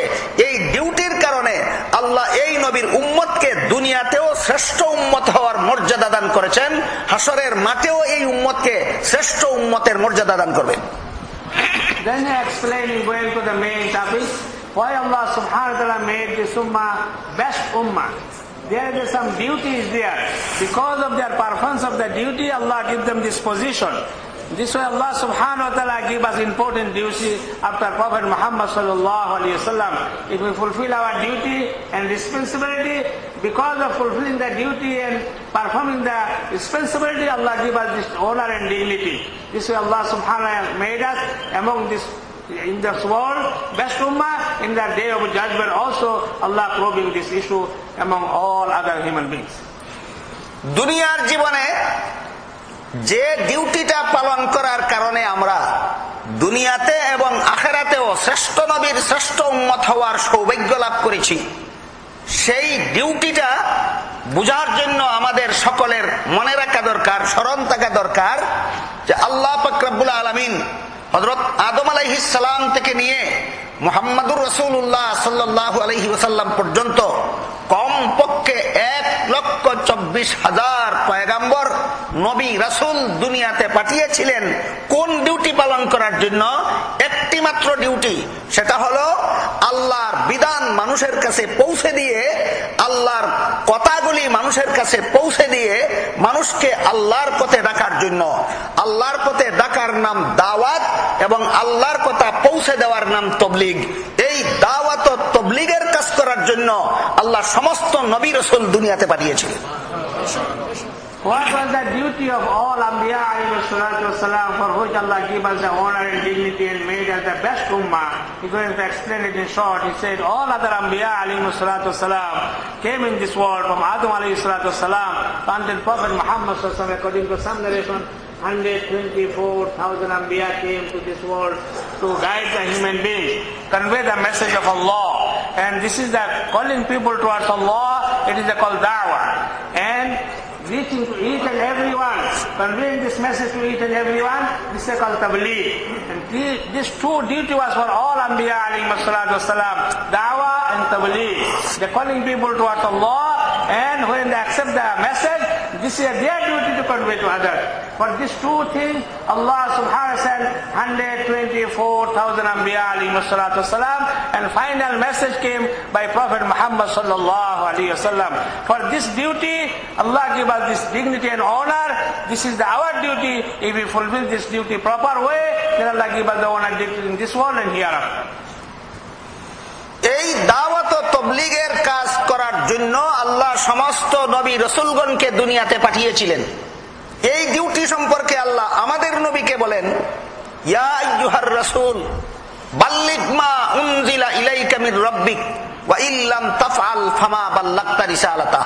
অর্থাৎ হে রাসূল করিম সাল্লাল্লাহু আলাইহি ওয়াসাল্লাম, আপনার কাছে আপনার রবের পক্ষ থেকে, পরওয়ারদিগারের পক্ষ থেকে যে সমস্ত কথাবার্তা পাঠানো হয়েছে সবগুলি কথা আমার বান্দাদের কাছে পৌঁছে দিন, তবলিগ করে দিন। আল্লাহর একটা কথাও যদি আল্লাহর বান্দাদের কাছে তবলিগ করার বাকি থাকে, তাহলে রাসূল হিসাবে দুনিয়াতে পাঠিয়ে আপনাকে যে দায়িত্ব দেওয়া হয়েছে সেই দায়িত্ব পালন হবে না। Allah mentioning in this ayah to Prophet Muhammad sallallahu alaihi wasallam, you have to convey the message, each and everything in details to your ummah. Whatever given by Allah subhanahu wa ta'ala, whatever coming to Allah subhanahu to Prophet Muhammad sallallahu alaihi wasallam with the revelation, we have to convey this message, each and everything in details to your ummah. If you are missing one single thing among all other issues, then you will not fulfill your duty. This is the mandatory for you. You have to complete your duty, perform your duty, conveying the message, each and everything in detail to your ummah.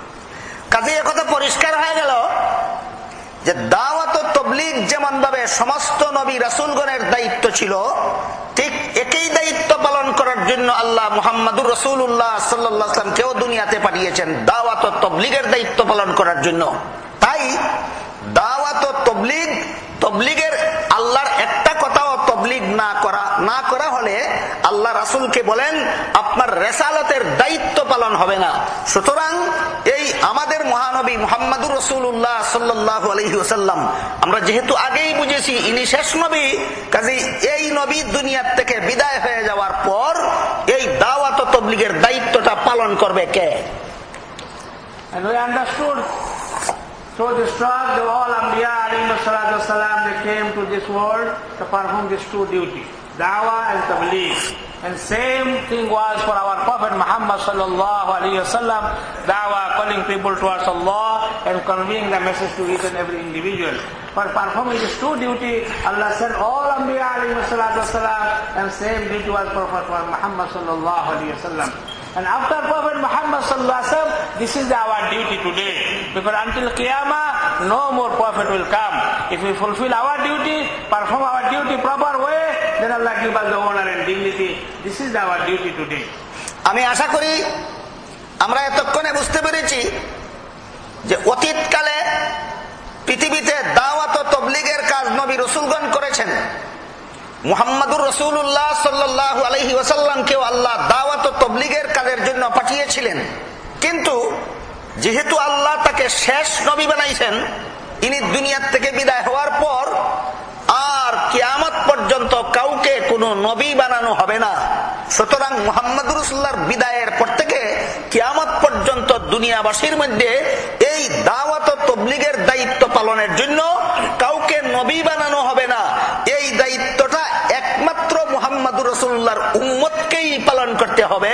এই জন্য এই উম্মতকে আল্লাহ সকল নবীর উম্মতের উপর শ্রেষ্ঠ মর্যাদা দান করেছেন। We understood that all Anbiya alayhi salatu wasalam came to this world for fulfilling these two duties, dawah and tabligh. And same duty was for Prophet Muhammad sallallahu alayhi wasallam. And this thing was very clear in front of us. After Prophet Muhammad sallallahu alayhi wasallam, no more Prophet will come. Then how convey this message, how to fulfill that duty, and who can fulfill this mission or complete this mission until Qiyamah. This is was the duty of Ummah of Muhammadur Rasulullah sallallahu alayhi wasallam. It is also very clear by the bayan and talk. This is the duty of Ummah of Muhammadur Rasulullah sallallahu alayhi wasallam today, which was the duty of Anbiya alayhi salatu wasalam in previous time. আমাদের নবীর পূর্বকালে দুনিয়াতে দাওয়াত ও তাবলীগের দায়িত্ব পালন করতেন শুধুমাত্র নবী রাসূলগণ। কোন নবীর উম্মত দাওয়াত ও তাবলীগের দায়িত্ব পালন করতে পারেনি। এই জন্য নবী দুনিয়ার থেকে বিদায় হওয়ার কিছুদিনের মধ্যেই উম্মত পথভ্রষ্ট হয়ে যেত। আল্লাহ আবার নতুন ভাবে বেশ কয়েকজন নবী একসাথে পাঠিয়ে দিতেন। আবার নবী বিদায় হওয়ার সাথে সাথে উম্মত পথভ্রষ্ট হয়ে যেত। আবার দাওয়াত ও তাবলীগের জন্য আল্লাহ অনেক নবী পাঠিয়ে দিতেন। এইভাবে আগের আমলে শুধু নবী রাসূলগণই দাওয়াত ও তাবলীগের দায়িত্ব পালন করেছেন, কোন নবীর উম্মত দাওয়াত ও তাবলীগের দায়িত্ব পালন করেনি। আমাদের নবীর পরে যেহেতু আর কোন নবী নাই, তাই এই নবীগণের দায়িত্বটা এই উম্মতকেই পালন করতে হবে। এই কারণে দাওয়াত ও তাবলীগের কাজকে নবীওয়ালা কাজ বলা হয়। এক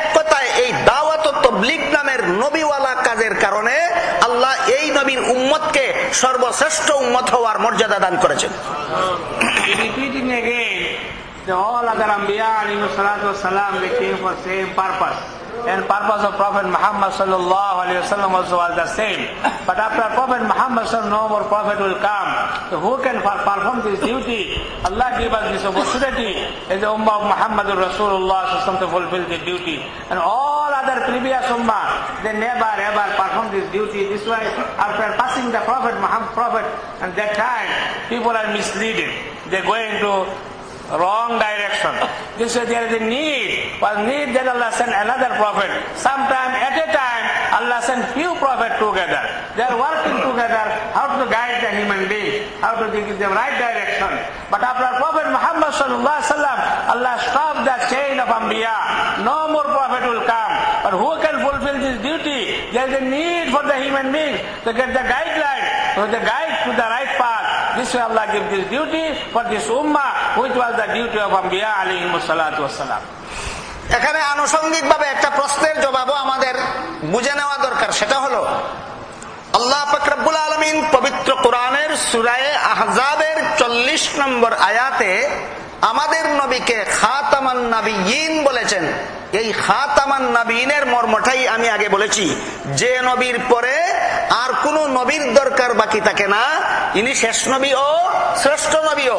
তাই খাতামান নাবিয়্যিনের মর্মই হলো আমাদের নবী শেষ নবী ও শ্রেষ্ঠ নবীও। সুতরাং সূরা আহজাবের 40 নম্বর আয়াতের দ্বারা যেহেতু এই কথা পরিষ্কার হয়ে গেল, আমাদের নবী শেষ নবী, এরপরে কিয়ামত পর্যন্ত আর কেউ নবী হবে না। তবে কেন সহিহ বুখারী শরীফের হাদিসে বর্ণিত আল্লাহর রাসূল বলেন, কিয়ামতের আগে হযরত ঈসা নবী আবার দুনিয়াতে আসবেন। It's very clear by the ayat of Surah Al-Ahzab, ayat number 40.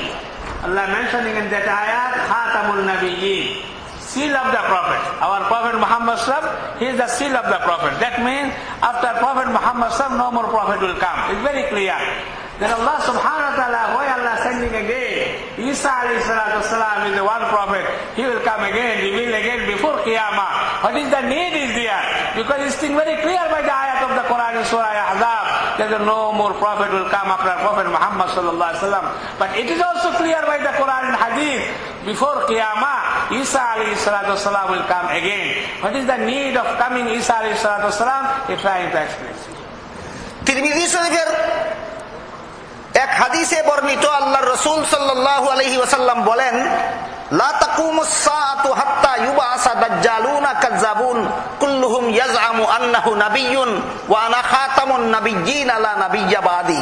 অর্থাৎ আমার পরে কিয়ামত পর্যন্ত যে কোনো ব্যক্তি নবী হওয়ার দাবি করবে, সেই হবে মিথ্যাবাদী দাজ্জাল। কারণ আল্লাহ আমাকে খাতামুন নাবিয়্যিন বানাইছেন। খাতামুন নাবিয়্যিন কথার অর্থই হলো যার পরে আর কোনো নবী নাই। And Rasulullah is mentioning another hadith, after me, before Qiyamah, lot of people come.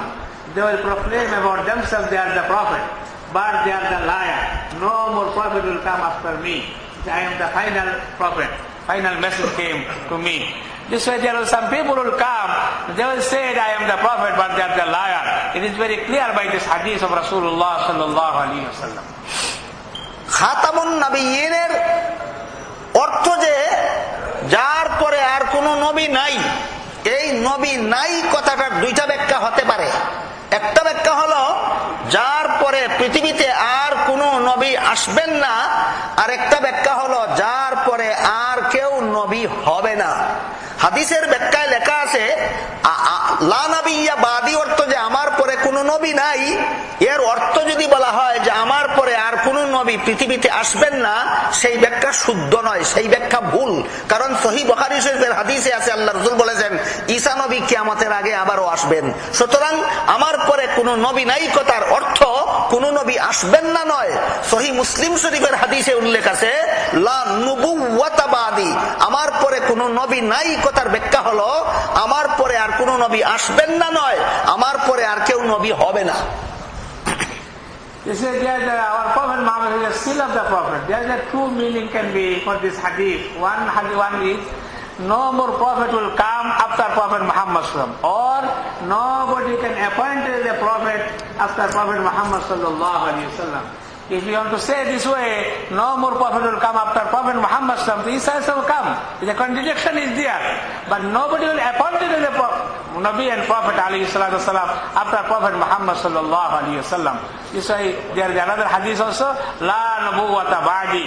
There is no prophethood after Prophet Muhammad sallallahu alaihi wasallam. There are so many hadith in Muslim Sharif and other book of hadith also.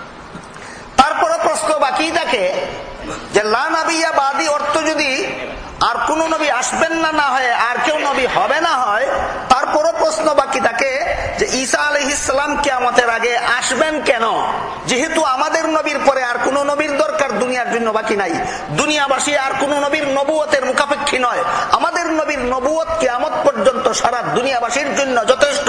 এই যদি হয় খতমে নবুয়তের অর্থ, তাহলে ঈসা নবী আবার কিয়ামতের আগে দুনিয়াতে আসার দরকারটা কি? Then again question arises, why no Isa alayhi salatu wasalam will come again? There is no need to any prophet can come as a prophet, or there is no need to appoint anyone as a prophet of Allah subhanahu wa ta'ala. But still Isa alayhi salatu wasalam will come. They mentioning in the hadith. Now what is the need of coming to Isa alayhi salatu wasalam into this world? There is a question that arises. This way we have to clarify this issue. এর কারণ উল্লেখ করে আল্লাহ পাক রব্বুল আলামিন পবিত্র কোরআনের এক আয়াতে বলেন, ইয ক্বালাল্লাহু ইয়া ঈসা ইন্নী মুতাওয়াফফিকা ওয়া রাফিউকা ইলাইয়া। স্মরণ করো তোমরা সেদিনের ঘটনা যেদিন একদল সর্দারেরা হযরত ঈসা আলাইহিস সালাম একা একা একটা ঘরের ভিতরে ছিলেন, সেই ঘরের ভিতরে হযরত ঈসা আলাইহিস সালামকে হত্যা করার জন্য একদল সর্দারেরা প্রবেশ করেছিল। তখন আল্লাহ পাক রব্বুল আলামিন ঈসা আলাইহিস সালামকে বলেছিলেন, হে ঈসা, এই সমস্ত সর্দারদের হামলার থেকে তোমাকে হেফাজত করার জন্য তোমাকে আমি এক্ষুনি সশরীরে জিন্দা অবস্থায় আসমানে উঠিয়ে নিচ্ছি, এখন তোমার মরণ বাকি রইল, এই মরণের কাজটা সমাধা করাবার জন্য ভবিষ্যতে তোমাকে পৃথিবীতে বাড়াবো। There is a clear evidence in the Holy Quran. Allah mentioning about days of Isa alayhi salatu wasalam. This thing happening at that time. There are some people who get together to kill Isa alayhi salatu wasalam. They were the leader of that nation at that time. They are the zalim oppressor. They try to kill Isa alayhi salatu wasalam. And this time Allah revealed, Allah subhanahu wa ta'ala sent the wahi to Isa alayhi salatu wasalam. Oh Isa, don't worry about your situation. I will protect you. I will take you right now to a place in the sky, and time will come. I will send you again to this world for your death. This way there is one condition remain. The death never touched to Isa alayhi salatu wasalam. He is taken by Allah subhanahu to the sky. This way Allah fulfill his promise. Whatever Allah mentioning in this ayah, inni mutawaffika ilayka wa rafi'uka ilayya mutahhiruka min alladhina kafaru. About this issue Allah mentioning in the Holy Quran, that Allah taken Isa alayhi salatu wasalam to save him from the zulm of the leader of this nation at that time. Then he is right now preserved in the sky. He will come again to fulfill the next appointment. He will die in this world as a human being. কাজে আল্লাহ এই প্রশ্নের জবাব পরিষ্কার করে দিলেন যে দুনিয়াবাসীর জন্য কিয়ামত পর্যন্ত আর কোন নবীর দরকার বাকি নাই। ঈসা আলাইহিস সালাম দুনিয়াবাসীর জন্য নবীর দরকার বাকি আছে, এই জন্য আসবেন না, বরং দুনিয়াতে তার নিজের একটা দরকার বাকি আছে, ওইটা পুরা করার জন্য আসবেন। Mentioning this issue, we can understand this way. Nabi, Prophet Isa is not coming to fulfill the need of this ummah. Though he is fulfilling the need of this ummah, he will be the leader. Alhamdulillah, a lot of benefit will come through his coming. But there is another need for himself, because dying as a human being is a need of a human life. This Allah sending him again to this world. They can fulfill the condition as a human being. He will die from this world. This is he have to come to this world again. এই জন্যই যে হাদিসে রাসূল বলেছেন কিয়ামতের আগে আবার ঈসা আলাইহিস সালাম দুনিয়াতে আসবেন, সেই হাদিসেই রাসূল বলে দিয়েছেন তখন তার নবুয়ত চলবে না, আমার নবুয়ত চলবে। ঈসা আলাইহিস সালাম দুনিয়াতে আসলে পরে তার শরীয়তের উপর আমল করা তার জন্য জায়েজ হবে না, আমি মুহাম্মদুর রাসূলুল্লাহর শরীয়তের উপর আমল করব। And this thing also clear by Prophet Muhammad sallallahu alaihi wasallam, he said, when the Isa have come to this world, he never come as a prophet. When you come to this world, you have to follow my rules. You will be under my commandment. You will follow the rules and regulations of Ummah Muhammadur Rasulullah sallallahu alaihi wasallam. Whatever the time time he spent in this world, he spent as a Ummah of Muhammadur Rasulullah, not as a prophet. He cannot follow his direction which was in his time as a prophet of Allah, but he will follow the rule and regulation of Prophet Muhammad sallallahu alaihi wasallam and live life as a Ummah of Muhammadur Rasulullah. অর্থাৎ হযরত ঈসা আলাইহিস সালাম আবার যখন দুনিয়াতে আসবেন তখন তিনি মুহাম্মদুর রাসূলুল্লাহর উম্মত হয়ে আসবেন। When he come to this world, he considered the Ummah of Muhammadur Rasulullah, not as a prophet. তারপর ওই দিকের ঘটনা, সর্দারেরা যখন ঈসা আলাইহিস সালামের ঘরের ভিতরে ঢুকলো তাকে হত্যা করার জন্য, আল্লাহ পাক রব্বুল আলামিন ঈসা আলাইহিস সালামকে মরণ বাকি রেখেই সশরীরে জিন্দা অবস্থায় আসমানে উঠিয়ে নিলেন। আর ওই সর্দারদের মধ্যে যেই সর্দার সর্বপ্রথম ঘরে প্রবেশ করেছিল তার চেহারাটাকে হুবহু হযরত ঈসা আলাইহিস সালামের চেহারার মতো করে দিলেন। There is a very interesting story in here. Allah mentioned in the Holy Quran, when the people, leader of the nation, get together to kill Isa alayhi salatu wasalam, when they attack the Isa alayhi salatu wasalam inside the house, Allah taken him to the sky, he is saved by the power of Allah. But among them, who was the first man entering the house, Allah changed his shape, look like the Isa alayhi salatu wasalam. He come to the track right now in problem. তখনকার মজার ঘটনা এই হইল যে তার পিছে পিছে যে সমস্ত সর্দারেরা হাতিয়ার নিয়ে ঢুকলো ঈসাকে হত্যা করার জন্য, ঈসাকে তো পাইল না, ঈসার সুরতে তাদের বড় নেতাকে পাইল। নেতাকে পাইয়া এই নেতাকেই ঈসা মনে করে তারা ইচ্ছা মতো তাদের নেতাকেই হত্যা করলো। Then he said, the case have changed already totally. They tried to kill Isa alayhi salatu wasalam, but Allah saved Isa alayhi salatu wasalam. Among these leaders who entered the first in the house, Allah changed his shape, look like the Isa. Then they found that this is the Isa. Isa not there. Then whatever they want to do, they did everything with that person who is entered the house. Allah changed the face like Isa alayhi salatu wasalam. Then they spread the message all over the world. Oh, we killed the Isa. Everything is finished. He died to forgive our sins. May Allah forgive all of us and give us the right guidance.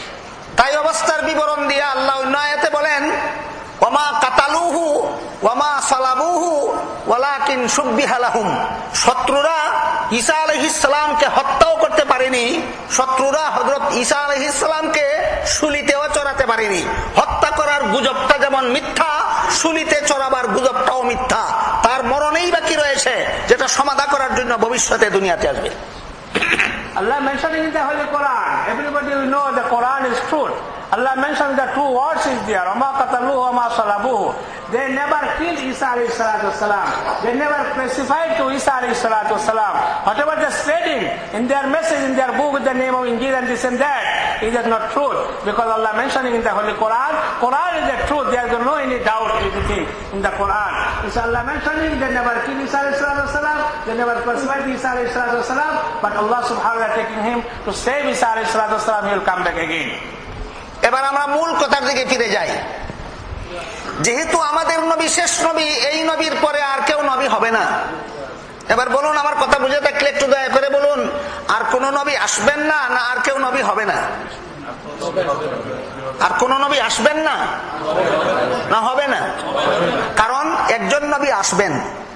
নবুয়তের দরকার বাকি এজন্য, না দুনিয়াতে তার নিজের দরকার বাকি সেজন্য? সুতরাং এই কারণে ওনার আগমনের দ্বারাও আমাদের নবীর শ্রেষ্ঠত্ব বজায় থাকে, মুঠেও পূর্ণ হয় না। He asking the two questions. One question, you have to clarify this and understood properly. The one thing, no more prophet will come, this is the one thing. Second issue, nobody appointed as a prophet. Two things, difference is the issue. Then asking the question, what you understood? That this is that no more prophet will come. It is okay? Or nobody appointed as a prophet? Which one? Nobody will come as a prophet. There is no appointment for the prophet. But Nabi will come, prophet will come, Isa alayhi salatu wasalam. But he will come not as a prophet. He will come as a Ummah of Muhammadur Rasulullah. And he also come not for the other needs. He came from his own need. He have to die as a human being. This is the place of dying, only the dunya. This is Allah sent him to come this world, and he will die as a normal human being. This is for his need. He are coming back again. But there is a lot of other benefit for us, no doubt about it. But really he is coming for his issue. এক কথায় আমাদের নবীর পরে যেহেতু আর কেউ নবী হবে না, সুতরাং আমাদের নবী দুনিয়ার থেকে বিদায় হওয়ার পর কিয়ামত পর্যন্ত এই দাওয়াত ও তাবলীগের কাজ এই নবীর উম্মতকেই পালন করতে হবে, যে কারণে আল্লাহ এই নবীর উম্মতকে সকল নবীর উম্মতের উপর শ্রেষ্ঠ মর্যাদা দান করেছেন।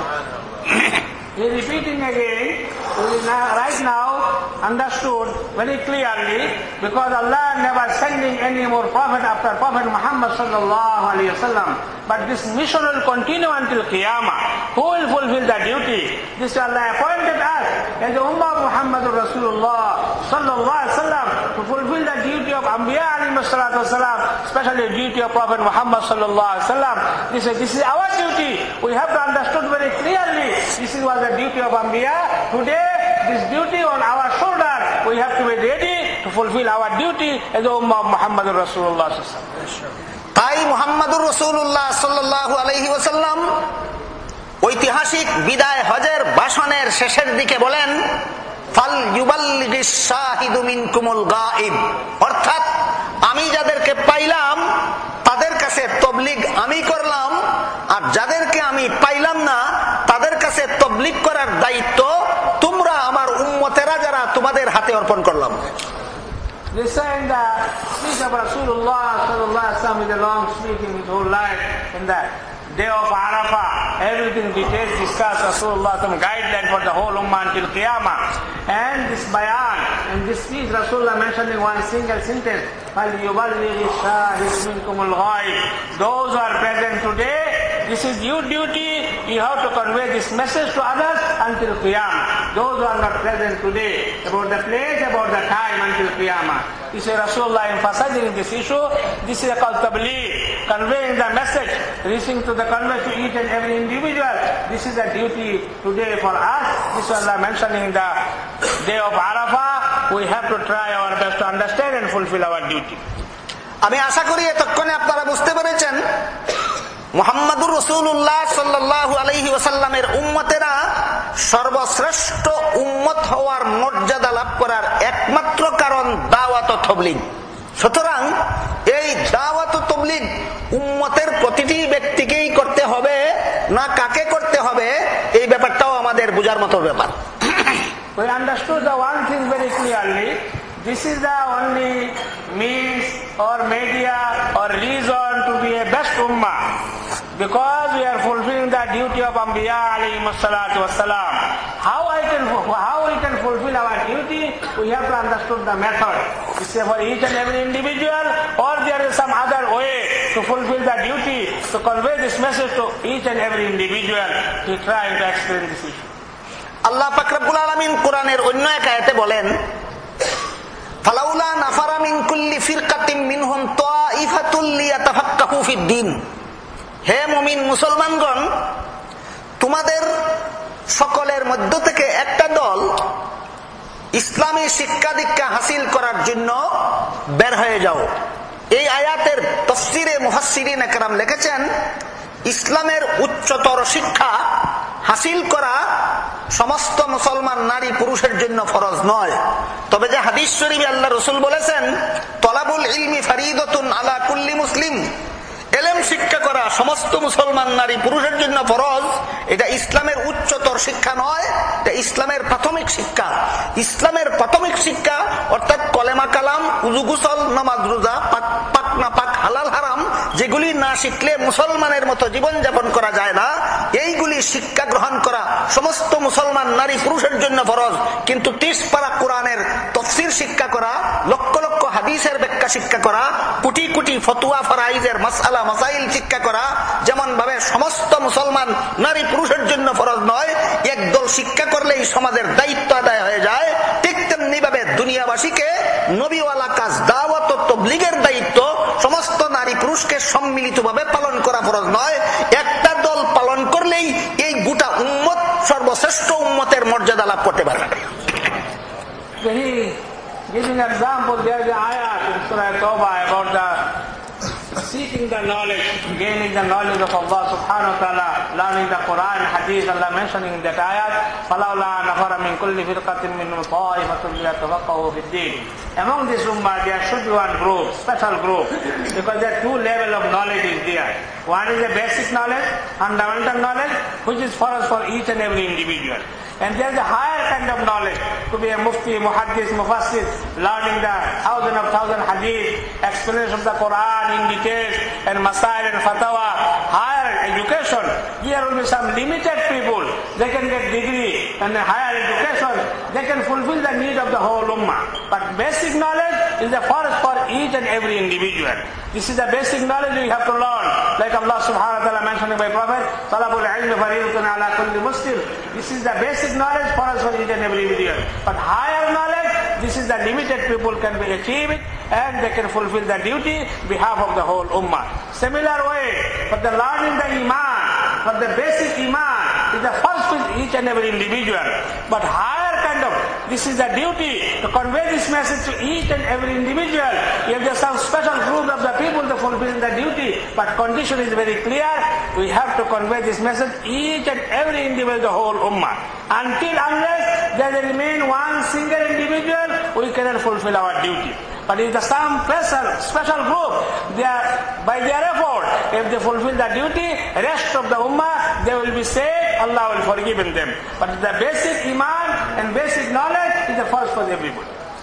এজন্যই দাওয়াত ও তাবলীগ সম্পর্কে আল্লাহ পরিষ্কার ভাষায় অন্য আয়াতে বলেন, ওয়ালতাকুম মিনকুম উম্মাতুন ইয়াদউনা ইলাল খায়র ইয়ামুরুনা বিল মা'রুফি ওয়া ইয়ানহাউনা আনিল মুনকার। অর্থাৎ হে মুহাম্মদুর রাসূলুল্লাহ সাল্লাল্লাহু আলাইহি ওয়াসাল্লামের উম্মতেরা, তোমাদের মধ্যে একটা দল এমন থাকা দরকার যারা মানুষকে কল্যাণের দিকে ডাকবে, মানুষকে সৎ কাজের আদেশ দিবে, মানুষকে সৎ কাজে বাধা দিবে। অর্থাৎ দাওয়াত ও তাবলীগের কাজটা চালু রাখার জন্য এই উম্মতের একটা দল থাকতে হবে। This is the need for the ummah. There should be group of the people always. They are very active. They have to try their best how to fulfill their duty as the ummah of Muhammadur Rasulullah among the ummah. This is the duty for the whole ummah. They have to prepare some group of the people who can fulfill the duty behalf of the rest of the ummah. This way it is the fault on the ummah. They have to prepare the group of the people. They can fulfill the duty. If they are mashallah active on this issue, the rest of them they will be saved. This way it is important for us always 24 hours and beginning to end. There should be some group of the people. They are very active to fulfill their duty as the ummah of Muhammadur Rasulullah sallallahu alaihi wasallam. এবার আপনারা বলুন,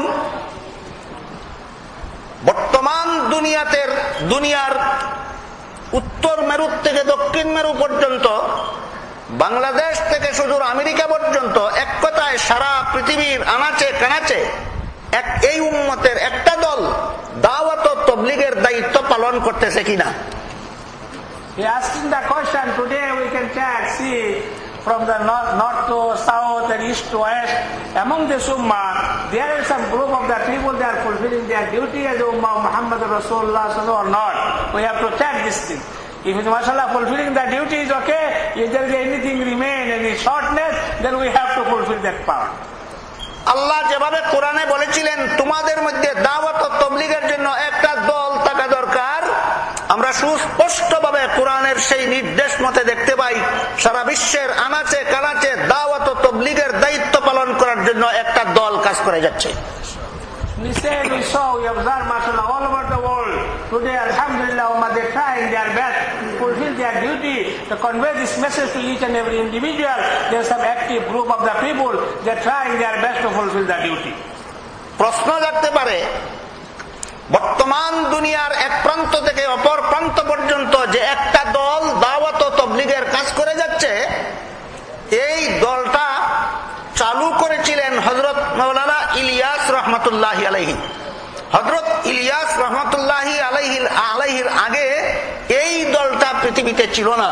সুতরাং এই দলটাই যদি সেই তাবলীগী দল হইয়া থাকে, তাহলে ইলিয়াস রহমাতুল্লাহি আলাইহির আগে কোন তাবলীগ দুনিয়াতে চালু ছিল? There is another question will come. Sometimes normal people, they understood that this work of dawah started from Isa alayhi salatu, Ilyas rahmatullah alayhi. There is sometimes people asking the question, what kind of activities was before Ilyas rahmatullah alayhi? This is the duty of this ummah. This should be remain in this ummah. Always some group of the people to fulfill the duty of the ummah Muhammad Rasulullah sallallahu alayhi wasallam. এই প্রশ্নের জবাব সহজে বোঝার জন্য আরেকটা প্রশ্নের জবাব বোঝা দরকার, সেটা হলো বর্তমান দুনিয়াতে যে ইসলামী শিক্ষা চালু আছে, মাদ্রাসা প্রতিষ্ঠার মাধ্যমে মাদ্রাসার শিক্ষাকালীন সময়টাকে কয়েক ঘন্টায় বিভক্ত করা হয়, এক এক ঘন্টায় এক এক সাবজেক্টের শিক্ষা দেওয়া হয়, এক এক সাবজেক্ট এক এক উস্তাদ শিক্ষা দেন। এই সিস্টেমটাও বর্তমান দুনিয়াতে মাত্র কয়েক শতাব্দী যাবৎ চালু হয়েছে। এর আগে দুনিয়াতে এই ঘর বানাইয়া নির্ধারিত শিক্ষক রাখিয়া নির্ধারিত পিরিয়ড করিয়া এক এক পিরিয়ডে এক এক শিক্ষক এক এক সাবজেক্টের উপর ছাত্রদেরকে পড়াইবেন, এই সিস্টেমটা কয়েক শতাব্দী পূর্বে দুনিয়ার কোথাও চালু ছিল না। তখন শিক্ষার ব্যাপারে তো সেই প্রশ্ন জাগবে যে এর আগে দুনিয়াতে ইসলামী শিক্ষা কিভাবে চালু ছিল। ওই প্রশ্নের যেই জবাব, এই প্রশ্নের সেই জবাব। He says there's a lot of questions are coming. Like today, we see some, mashallah, organized way, some institute, some madrasa, some university are going on for the Islamic education. But few hundred years back, if you see, there is no exactly this system are existing. There was a little bit different method was over there.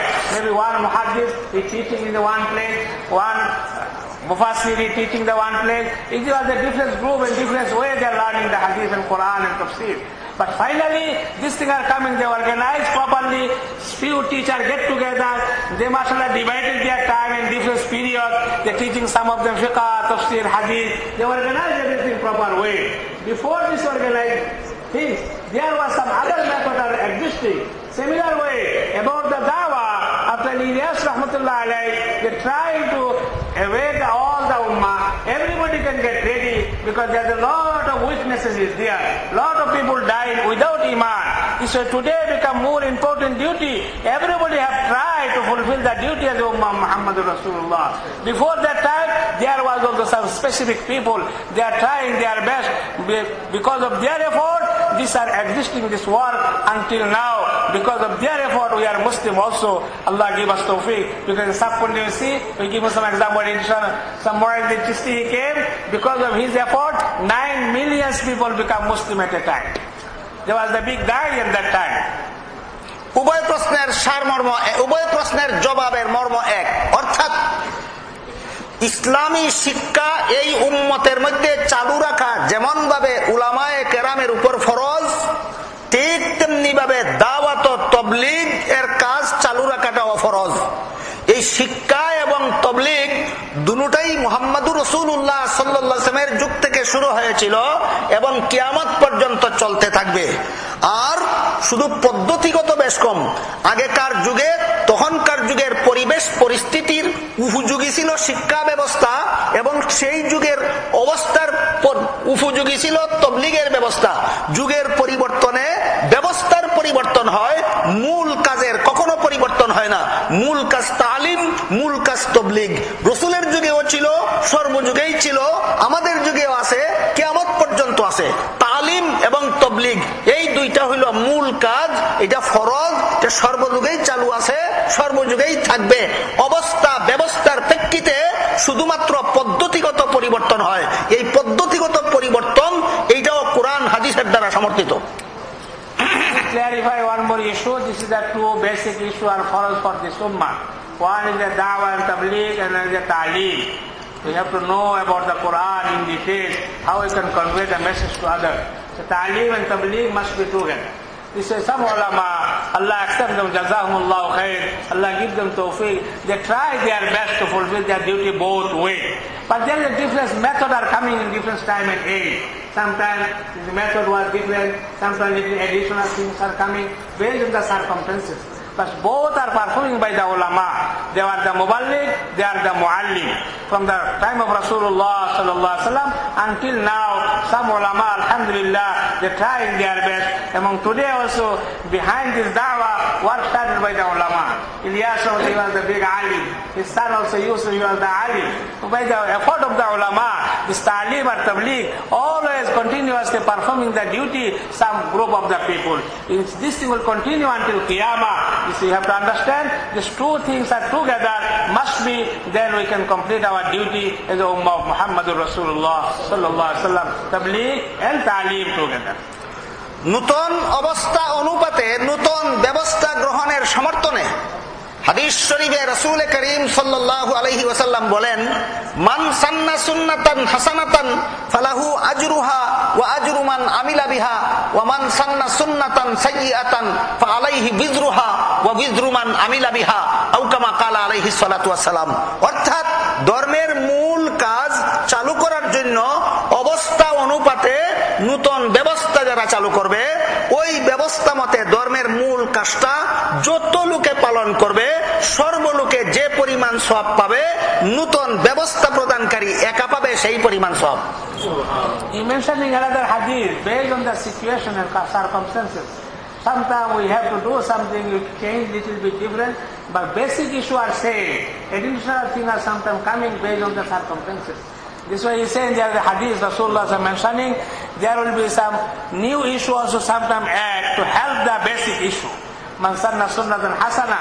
This is like today, for example, make it clear like madrasa is there, musafir khana is there, and that time in the before there was this kind of shape exactly, khanka is there. This way, these are the base of the circumstances. Sometimes little bit things are coming, but it is a help in the basic issue. If the intention is good and there is no ignition is sunnah or anything, they will get the same reward which is by the performing the duty. Whatever they are getting the reward, those who are arranging this issue, they will get the same reward. Because of their supporting this method, they are fulfilling their duty easy way.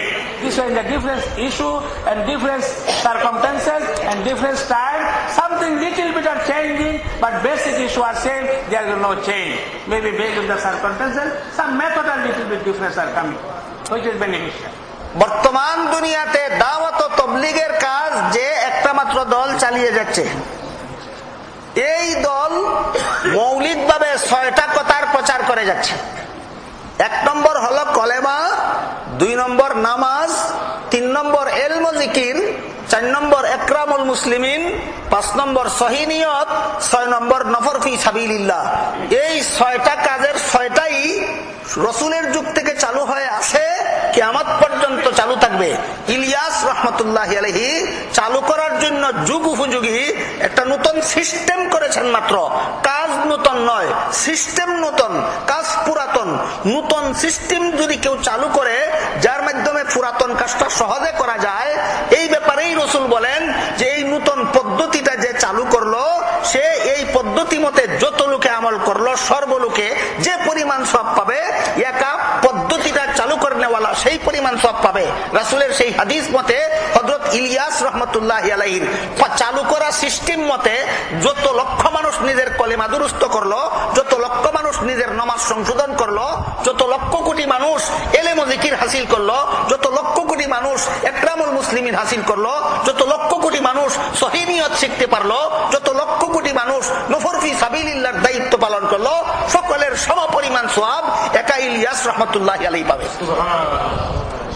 Then concluding the talk, he says, Alhamdulillah, today, right now, Alhamdulillah, by the name of work of Dawah and Tabligh, mashallah, all over the world, some effort are, mashallah, moving, going on, mashallah, people are getting the benefit, changing their way of life. It is not a new issue. It is the old issue, basic things are same, but this is a performance, something, some method and issue. There are additional group of the people they tried, and this method we are using, people can get more benefit. Like in the 6th point is there, 65, kalima, namaz, ilm, zikir, ikramul muslimin, tasheeh niyat, and khuruj fi sabilillah. These are the mentioning by the Quran, everything clear in details in the Holy Quran. This way he trying to implement this 6 point among the life of the people. This we are trying to, in this method, we have to try our best. But this is the old issue. There is nothing new is there. There is no new innovation. Everything coming. Just the method is little bit additional is there, which is beneficial for the deen. This is all the people today, all over the world, they rectify themselves by the effort. Whatever they are achieving by their own effort, everything all together coming to the book of Ilyas rahmatullahi alayh. May Allah give us tawfiq. Inshallah, right now we have to get ready, inshallah, for everybody. আমি শুধু একটা কথা আপনাদের কাছে জিজ্ঞাসা করতে চাই, কলেমা ইলিয়াস রহমতুল্লাহ আলী চালু করেছেন না মুহাম্মদুর রাসূলুল্লাহ চালু করেছিলেন? নামাজ মুহাম্মদুর রাসূলুল্লাহ চালু করেছেন, ইলম ও জিকির মুহাম্মদুর রাসূলুল্লাহ চালু করেছেন, একরামুল মুসলিমিন মুহাম্মদুর রাসূলুল্লাহ চালু করেছেন, সহিহ নিয়তের কথা মুহাম্মদুর রাসূলুল্লাহ চালু করেছেন, আল্লাহর দ্বীনের দাওয়াত নিয়ে বাহির হওয়ার কথা মুহাম্মদ রাসূলুল্লাহ চালু করেছেন। ইলিয়াস শুধু ব্যাপকভাবে চালু থাকার জন্য পদ্ধতি দিয়েছেন। সুতরাং আপনারা বলুন, ইলিয়াস রহমতুল্লাহি আলাইহির পদ্ধতি মতে মুহাম্মদুর রাসূলুল্লাহর চালু করা এই 6টা কথা উম্মতের মধ্যে নতুন ভাবে তাজা হচ্ছে কিনা? কাজেই যত উম্মত এই ইলিয়াস রহমতুল্লাহি আলাইহির পদ্ধতি মতে এই কাজে অংশগ্রহণ করিয়া যত উম্মতে নিজের ঈমান আমল সংশোধন করবে, সকলে সম্মিলিতভাবে যে পাবে যেই সওয়াব, একা ইলিয়াস রহমতুল্লাহি আলাইহি পাবেন সেই সওয়াব। আপনারা বলুন, আমাদের বর্তমান মুসলমান সমাজের মধ্যে অনেকেরই কালেমা সহিহ শুদ্ধ হয় না এমন আছে কিনা? অনেকেরই নামাজ সহিহ শুদ্ধ হয় না এমন আছে কিনা? অনেকেই যে পরিমাণ এলেম ছাড়া আমি আমল করতে পারবো না, এরকম এলেমেরও অভাব আছে কিনা?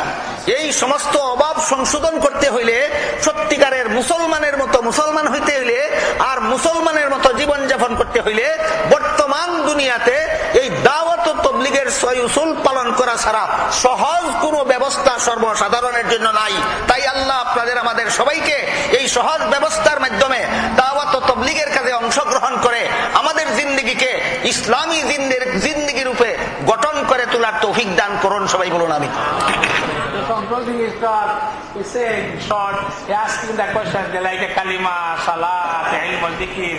Is there a new issue coming by the Ilyas Rahmatullah or everything coming from Prophet Muhammad sallallahu alaihi wasallam? What is your opinion? They coming from Prophet Muhammad from the Quran Hadith. In short, this is a very easy method to rectify ourselves, renew our iman. This is from the Hadith and Quran. This way we have to try our best. Alhamdulillah, today millions and millions of people, they changing their way of life. This is the easy way. There's a lot of other way, mashallah, for the rectification. Ulama and muhaddithin and mashayikh, they try to, mashallah, fulfill the work of the deen. But this is the easiest one. This way, alhamdulillah, by this effort, we see the more result all over the world. This way, this is the only way for us to, inshallah, achieve the goal and aim, and what is the duty for us as Ummah Muhammadur Rasulullah. This everybody make niyyah and intention and go in the path of Allah, spend some time to rectify ourselves, and we have to fulfill our duty as a Muslim. One more question will be in a second. Someone asking the question for Mufti Zainul Abidin Sahab. একটা question আসছিল, প্রশ্ন আসছিল জালাল আব্দুল সাহেবের কাছে, মুফতি এই দাওয়াত কি তাবলীগ, এটা ফরজ ওয়াজিব সুন্নাত নফল কি, এটা এইভাবে প্রশ্ন করছিল। Question 1, this is the tabligh today going on, is a sunnah nafal farad wajib, what is the status of this masala? Then he said, this is the method to achieve the iman. This is learning the iman is first, this method also first.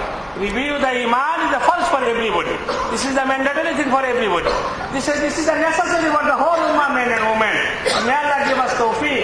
We have to try our best right now to make intention.